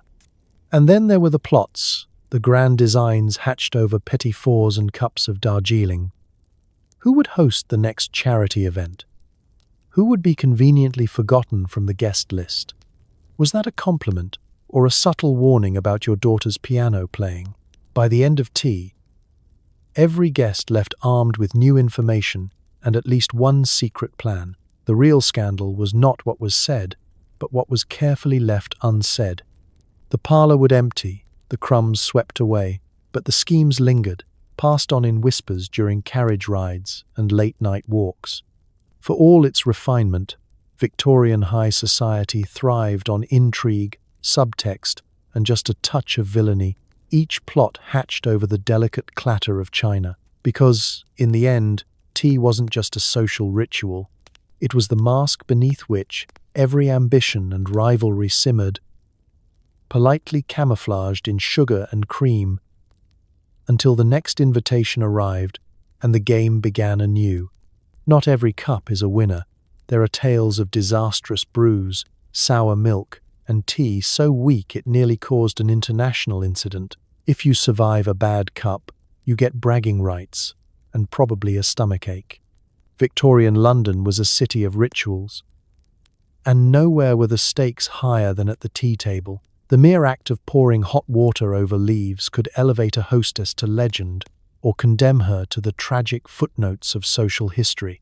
For every flawless afternoon of golden Darjeeling and delicate scones, there was another where everything went spectacularly, memorably wrong. Let's start with the basics, the brew. Even the best families could fall victim to the dreaded weak tea, a colorless, flavorless liquid so timid it apologized for being in the cup. Guests would peer mournfully at their drinks, pretending to admire the clarity while silently questioning whether they were actually drinking faintly flavored rainwater. Etiquette demanded you smile, sip, and compliment, but inside, you were plotting a secret visit to the nearest coffee house. The opposite disaster was equally dangerous. Tea so strong and bitter it could remove wallpaper. One absent-minded host, lost in conversation, once left the leaves steeping for nearly an hour.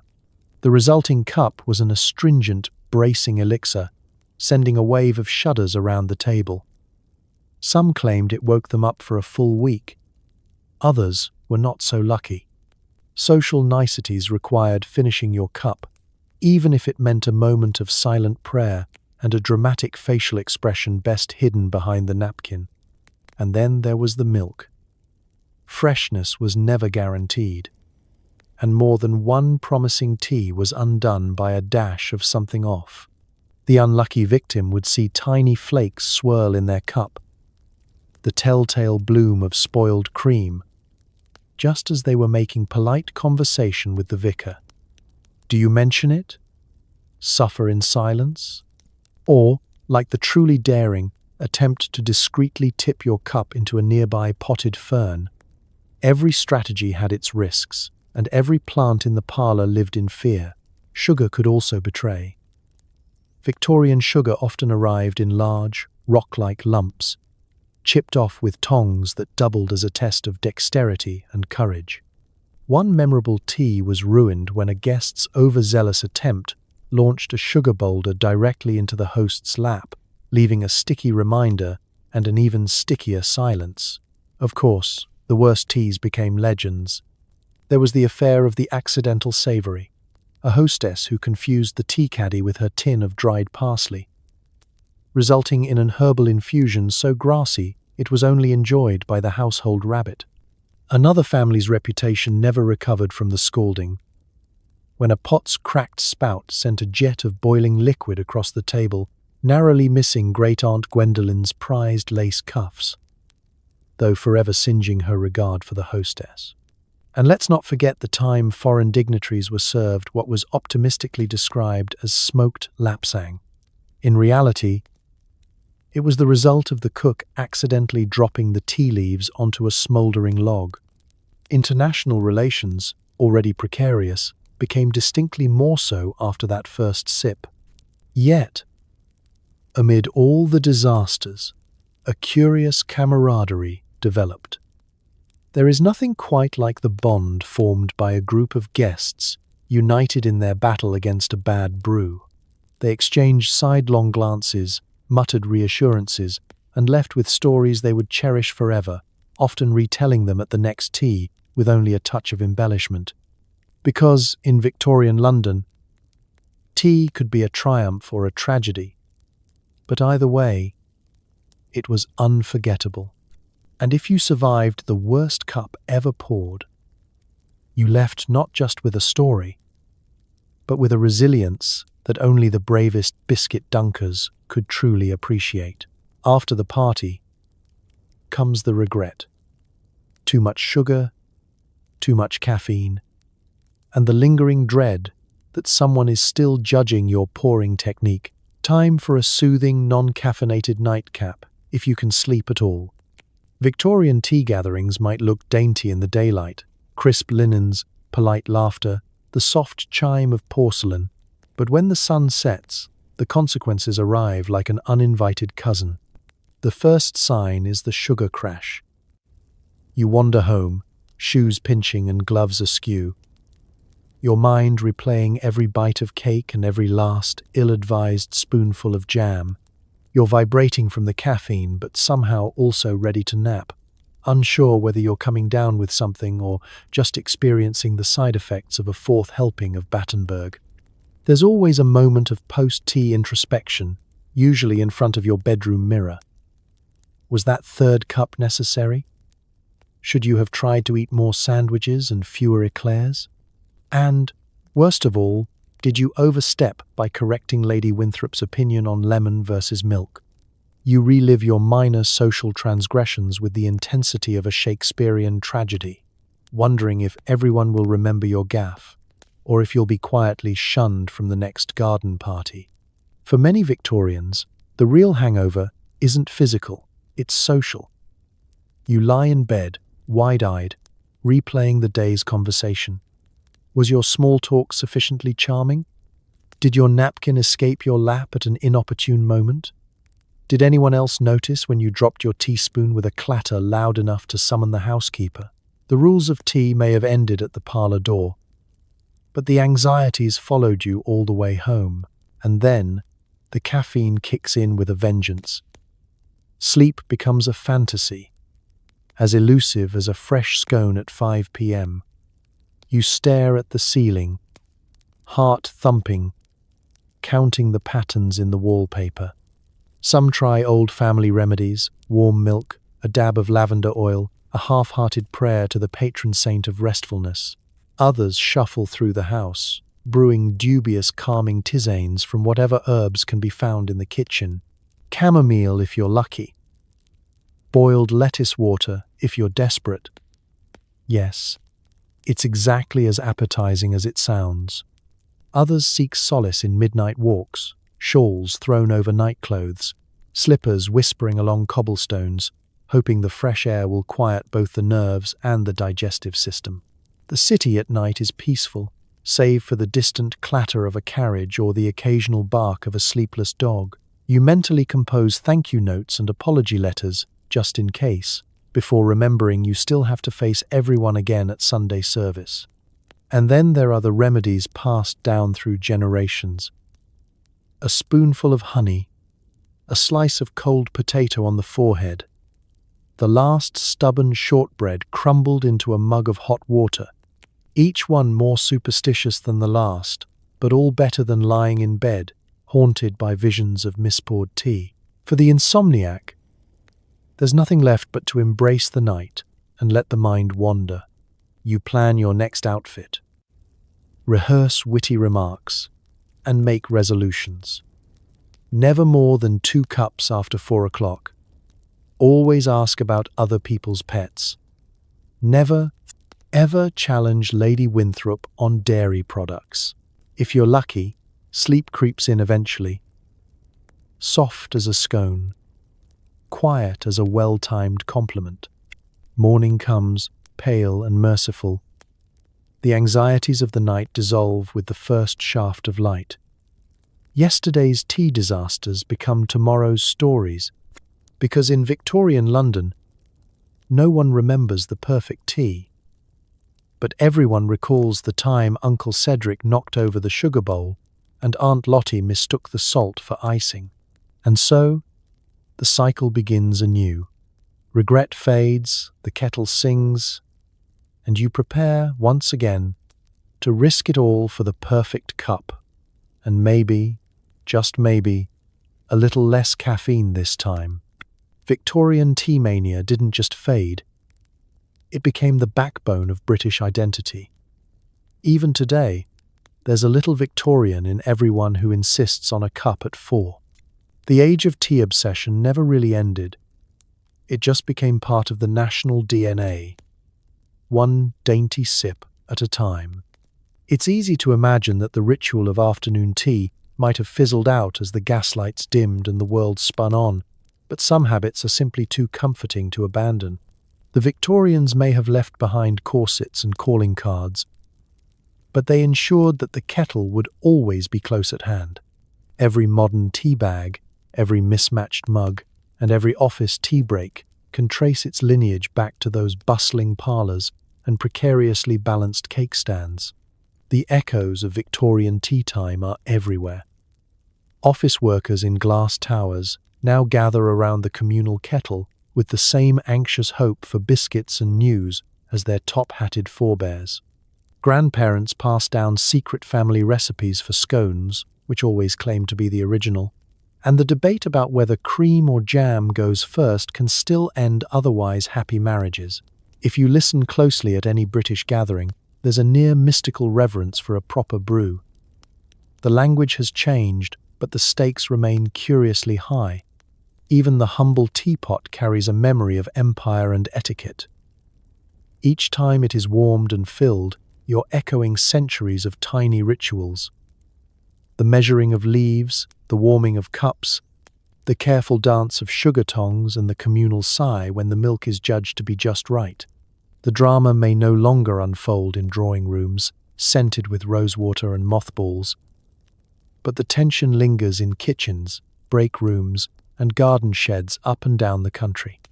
Modern Britain's weather may be digital, but the solution to every problem remains Victorian. Have a cup of tea. Lost your job? Put the kettle on. Won the lottery? Put the kettle on. Existential dread at 3 a.m? There's a blend for that, and if not, someone's nan will invent one. The unspoken rule is simple. Tea doesn't fix everything, but it absolutely helps you cope while you decide what to do next. Of course, not all legacies are delicate or dignified. The art of biscuit dunking lives on, now updated with new varieties that promise to withstand even the hottest mugs, but rarely do. The biscuit debate is as fierce as ever, and somewhere a child is learning the heartbreak of losing a ginger nut to the depths of their drink, just as their ancestors did before them. Even the etiquette endures in spirit, if not in form. No longer does the pinky finger soar with every sip, but there's still an instinctive choreography to pouring, passing, and polite refusal. If someone offers you a cup, you accept.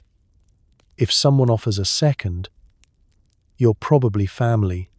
If someone forgets to offer at all, you've either gravely offended them or stumbled into a meeting with coffee drinkers, a peril the Victorians never truly solved. And the social magic of tea, the gentle art of bonding, commiserating, and strategizing over a pot, remains as vital as ever. In moments of joy, sorrow, boredom, and hope, the nation gathers to share news, plot futures, or simply enjoy the reassuring silence that only a shared cup can provide. So, as you settle down tonight and let sleep drift over you, remember, every soothing sip, every clink of china, every crumb of shortbread is part of a long, absurd, and beautiful tradition. The Victorians might not recognize the flavors, but they'd certainly recognize the feeling, because the age of tea mania never really ended. It became the gentle heartbeat of a nation, one dainty, ridiculous, utterly necessary cup at a time. The Victorians never let a little thing like travel get between them and their tea, whether you're rattling along in a steam train carriage or picnicking among suspiciously damp hedgerows. There's always someone determined to unpack a full tea set. The result: hot water sloshing, sandwiches crushed beyond recognition, and the eternal question, how much porcelain can you break before the holiday's ruined? For all their reputation as homebodies, Victorians loved an outing, especially if it meant showing off both their stamina and their crockery. No stroll through Hyde Park, no day trip to Brighton, was complete without a picnic hamper that weighed as much as a small elephant and contained everything except, perhaps, a sense of practicality. In the great outdoors, tea was more than a comfort. It was a declaration of civilization's triumph over mud, midges, and questionable weather. The travelling tea set was a marvel of Victorian engineering and optimism. Boxes unfolded to reveal delicate cups, saucers, teaspoons, and sugar bowls, sometimes even a portable spirit lamp for boiling water in the middle of nowhere, all so you could sit on a damp tartan blanket and pretend not to notice the ants making off with your biscuits. The children were tasked with collecting twigs for the fire, the men with arguing over the best place to set up, the women with producing, seemingly out of thin air, a feast worthy of a minor royal wedding. It wasn't only the countryside that played host to these mobile tea parties. The railway age brought tea to speeds never before imagined. Step onto a Victorian train and you'd find a jumble of travellers, each with their own provisions. Flasks of strong, dark tea, tins of rock, hard scones, and sandwiches that began the journey hopeful and emerged at the destination looking like abstract art. There was always a clatter of cups with each bump and curve. The truly prepared had special travel cups designed to prevent spillage, although these rarely worked and often resulted in an accidental lapful of Earl Grey. For many, the journey was the point. Picnics became elaborate social events, each family trying to outdo the next with their array of cakes and their flair for roadside etiquette. There was a subtle contest to see who could create the most picturesque tableau amid the cowpats and suspicious puddles. Did you remember to bring the cream? Was there enough hot water for a second pot? Whose job was it to shoo away the inquisitive sheep? These were the pressing questions of the Victorian road trip. Of course, disaster was never far behind. Teapots cracked, saucers disappeared mysteriously into the undergrowth, and the best sandwiches were inevitably flattened under the weight of a well-meaning uncle's overcoat. Small children wailed as rain clouds appeared on cue, while mothers tried to preserve dignity and dry socks with nothing but an umbrella and good intentions. Yet, even the worst picnic, tea diluted by raindrops, cake covered in grass, the persistent hum of a distant wasp, was remembered fondly. There was something heroic about refusing to give up your rituals, even when all logic and meteorology suggested you should. Tea on the move was stubborn optimism in porcelain form. Back on the train, as the countryside blurred by, there was comfort in a lukewarm cup, a soggy biscuit, and the knowledge that, no matter how far you travelled, tea would always find a way. The clatter of wheels mixed with laughter and the soft rattle of teaspoons remind us that, for the Victorians, the perfect cup of tea wasn't just a ritual for home, it was a ritual for life, no matter where the tracks led or how many pieces your best teacup ended up in. Because in Victorian England, civilization was measured not by distance, but by how far you'd lug a teapot. And if you could pour with style on a moving train, you'd truly arrived. London's first tea shops are popping up on every cobbled street, and suddenly, loitering with intent is not only fashionable but encouraged. Here, you can be seen, not seen, or pretend you're not eavesdropping on the next table's romantic tragedy.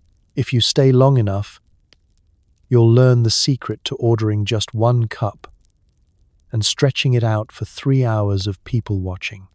Stepping into a Victorian tea shop is a sensory event. The door tinkles, and you're enveloped in the warm, slightly spicy fragrance of 20 different blends. Velvet curtains and polished marble counters give the illusion of luxury.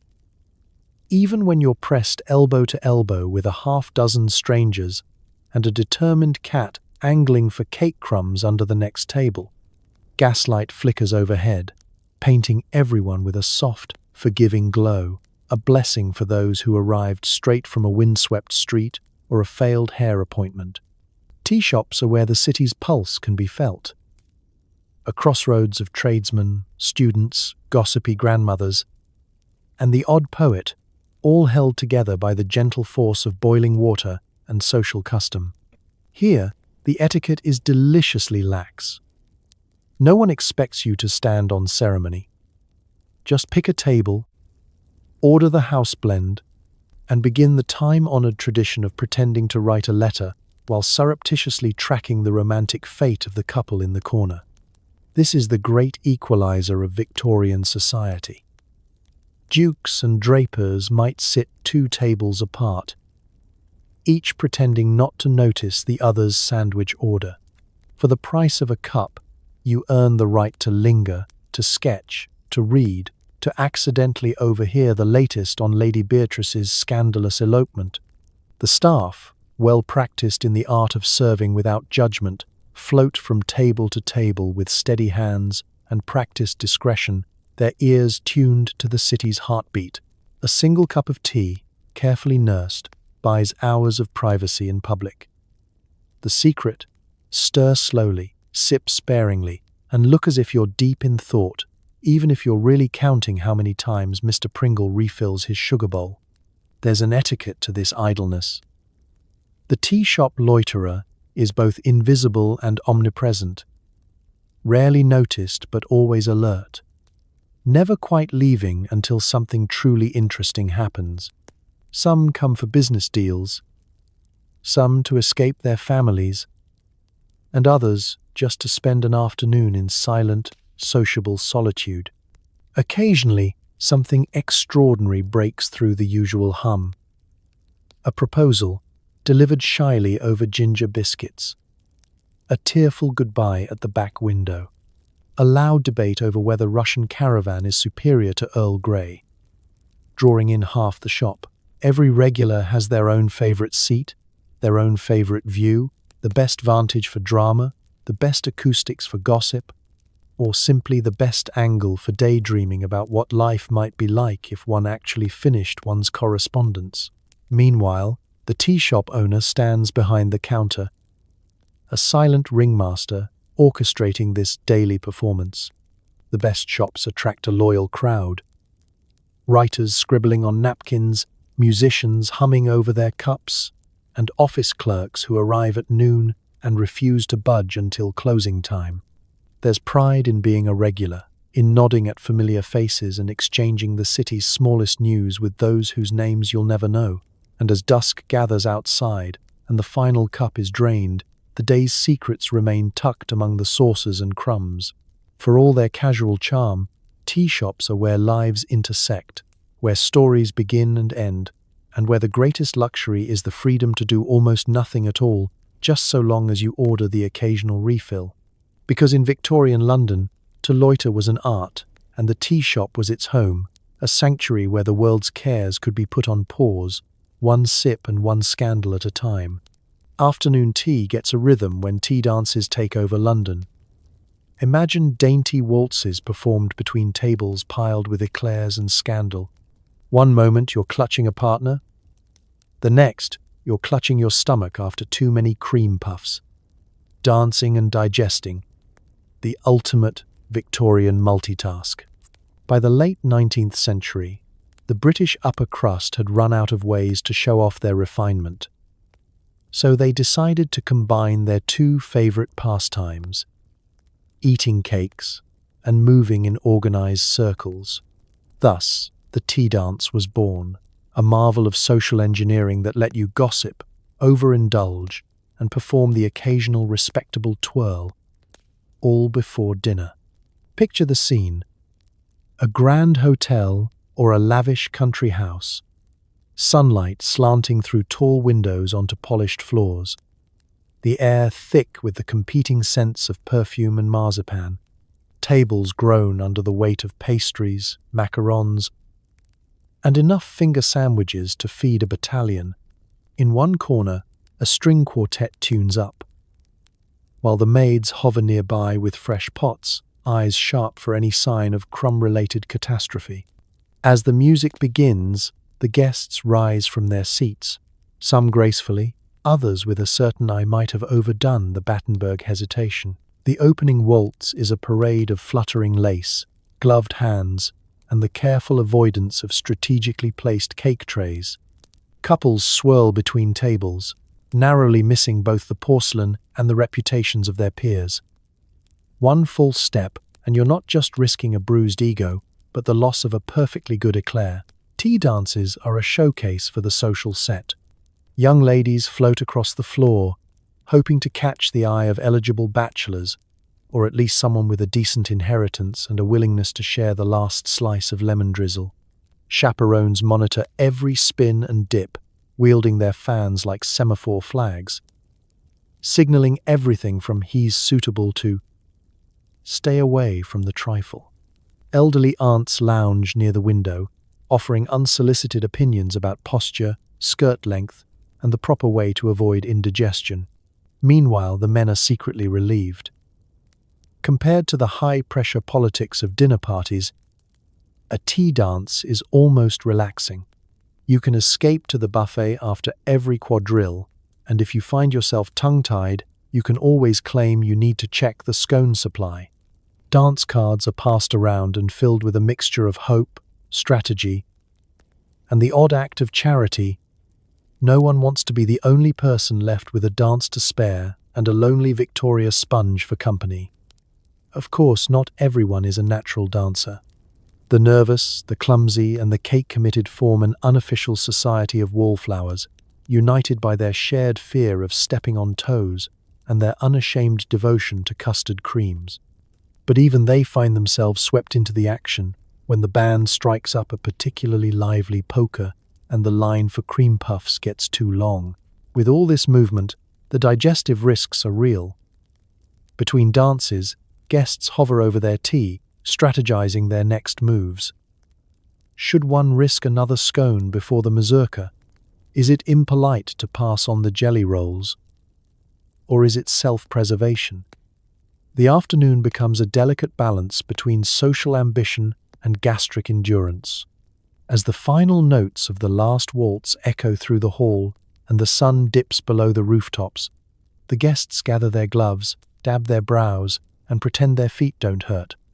They leave with memories of near misses, new friendships, and possibly a smuggled macaroon for the carriage ride home. Because in Victorian London, the tea dance was proof that you could have your cake, waltz around it, and eat it too, so long as you didn't trip over your own petticoat. Not all tea arrives with the Queen's blessing. Beneath the refined veneer, a shadow economy of smuggling flourishes. Sacks of illicit leaves sneaked through ports, bribes paid under tables, and the occasional fistfight in a warehouse over who owns the really good stuff. Sometimes the nation's tea addiction isn't just legal, but legendary. For every glimmering porcelain cup enjoyed in a London drawing room, there's a far grittier story lurking in the city's back alleys and foggy docks. The Victorians may have been experts at etiquette, but they were also masters of the side hustle, especially when it came to their national obsession. The laws around tea imports were strict, the taxes steep, and the temptation irresistible. Enter the smuggler, equal parts folk hero, criminal mastermind, and caffeine dealer to the masses. Picture a chilly midnight on the Thames, under the watchful eye of a crooked dock official, who just happens to have developed a sudden fondness for rare Yunnan. A battered rowboat sidles up beside a merchant ship. Crates are shifted, sacks exchanged. Coins and winks pass between gloved hands. And before sunrise, London's underground tea market is newly stocked with the finest unofficial blends. Not that anyone at your next tea party will admit it, they'll just smile mysteriously and say, "It's a family connection." Some smugglers work small time, dodging customs officials, hiding precious leaves in barrels of flour, or bribing local grocers to look the other way. Others run full-fledged operations with secret warehouses, elaborate codes, and the kind of double-crossing that makes an afternoon of biscuit dunking look positively wholesome. There are whispered tales of tea hidden in false-bottomed carriages, of bribes disguised as charitable donations, and of entire neighborhoods where every second shopkeeper has a story about that one time with the Darjeeling. The authorities, of course, tried to clamp down. Customs raids were a fixture of the London docks, complete with dramatic confrontations and the odd, showy destruction of a barrel or two for the public's benefit. But the truth was that the city's appetite for tea far outpaced any government crackdown. Every time taxes rose or quotas tightened, the black market thrived, supplying everyone from desperate maids to the best-dressed hostesses on Grosvenor Square. The moral ambiguity, most Londoners shrugged and poured another cup. Scandal was never far behind. An aristocratic dinner party exposed by an informant. Scandalous. Or a well-known merchant suddenly accused of passing off smuggled goods as exclusive imports. Society pages relished these little shocks, with headlines that danced around the truth. Countess's tea party, marred by uncertified oolong, or warehouse brawl leaves city, short on breakfast brews. Occasionally the drama turned physical, with actual fistfights breaking out over shipments deemed too valuable to split. The phrase tea fight became both a warning and a badge of honor. Of course, some took things a step further, blending the illegal with the simply questionable.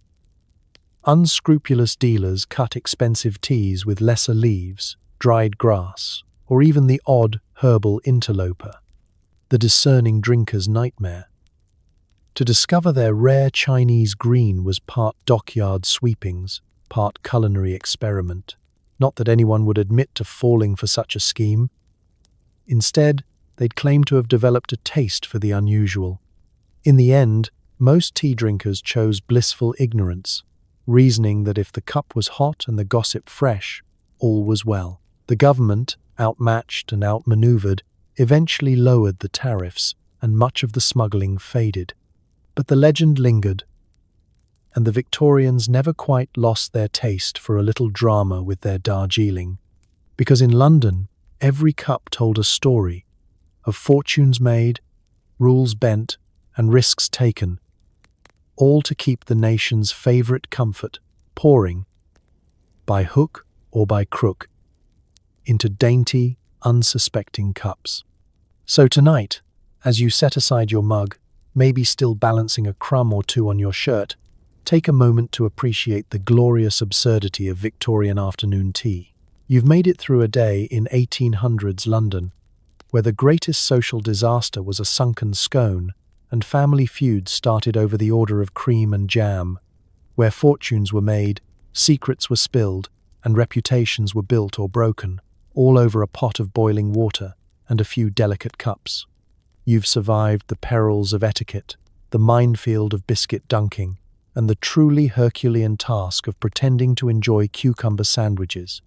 You navigated the rain-soaked streets, ducked into crowded tea shops, and politely judged the porcelain of strangers while keeping your own pinky perfectly poised. You even managed to keep a straight face through the caffeine jitters and sugar highs, because, in the end, what else could you do? It was either laugh or risk being found slumped over a tray of Battenberg cake, whispering apologies to Queen Victoria's portrait. But through it all, there's something strangely comforting about this old ritual.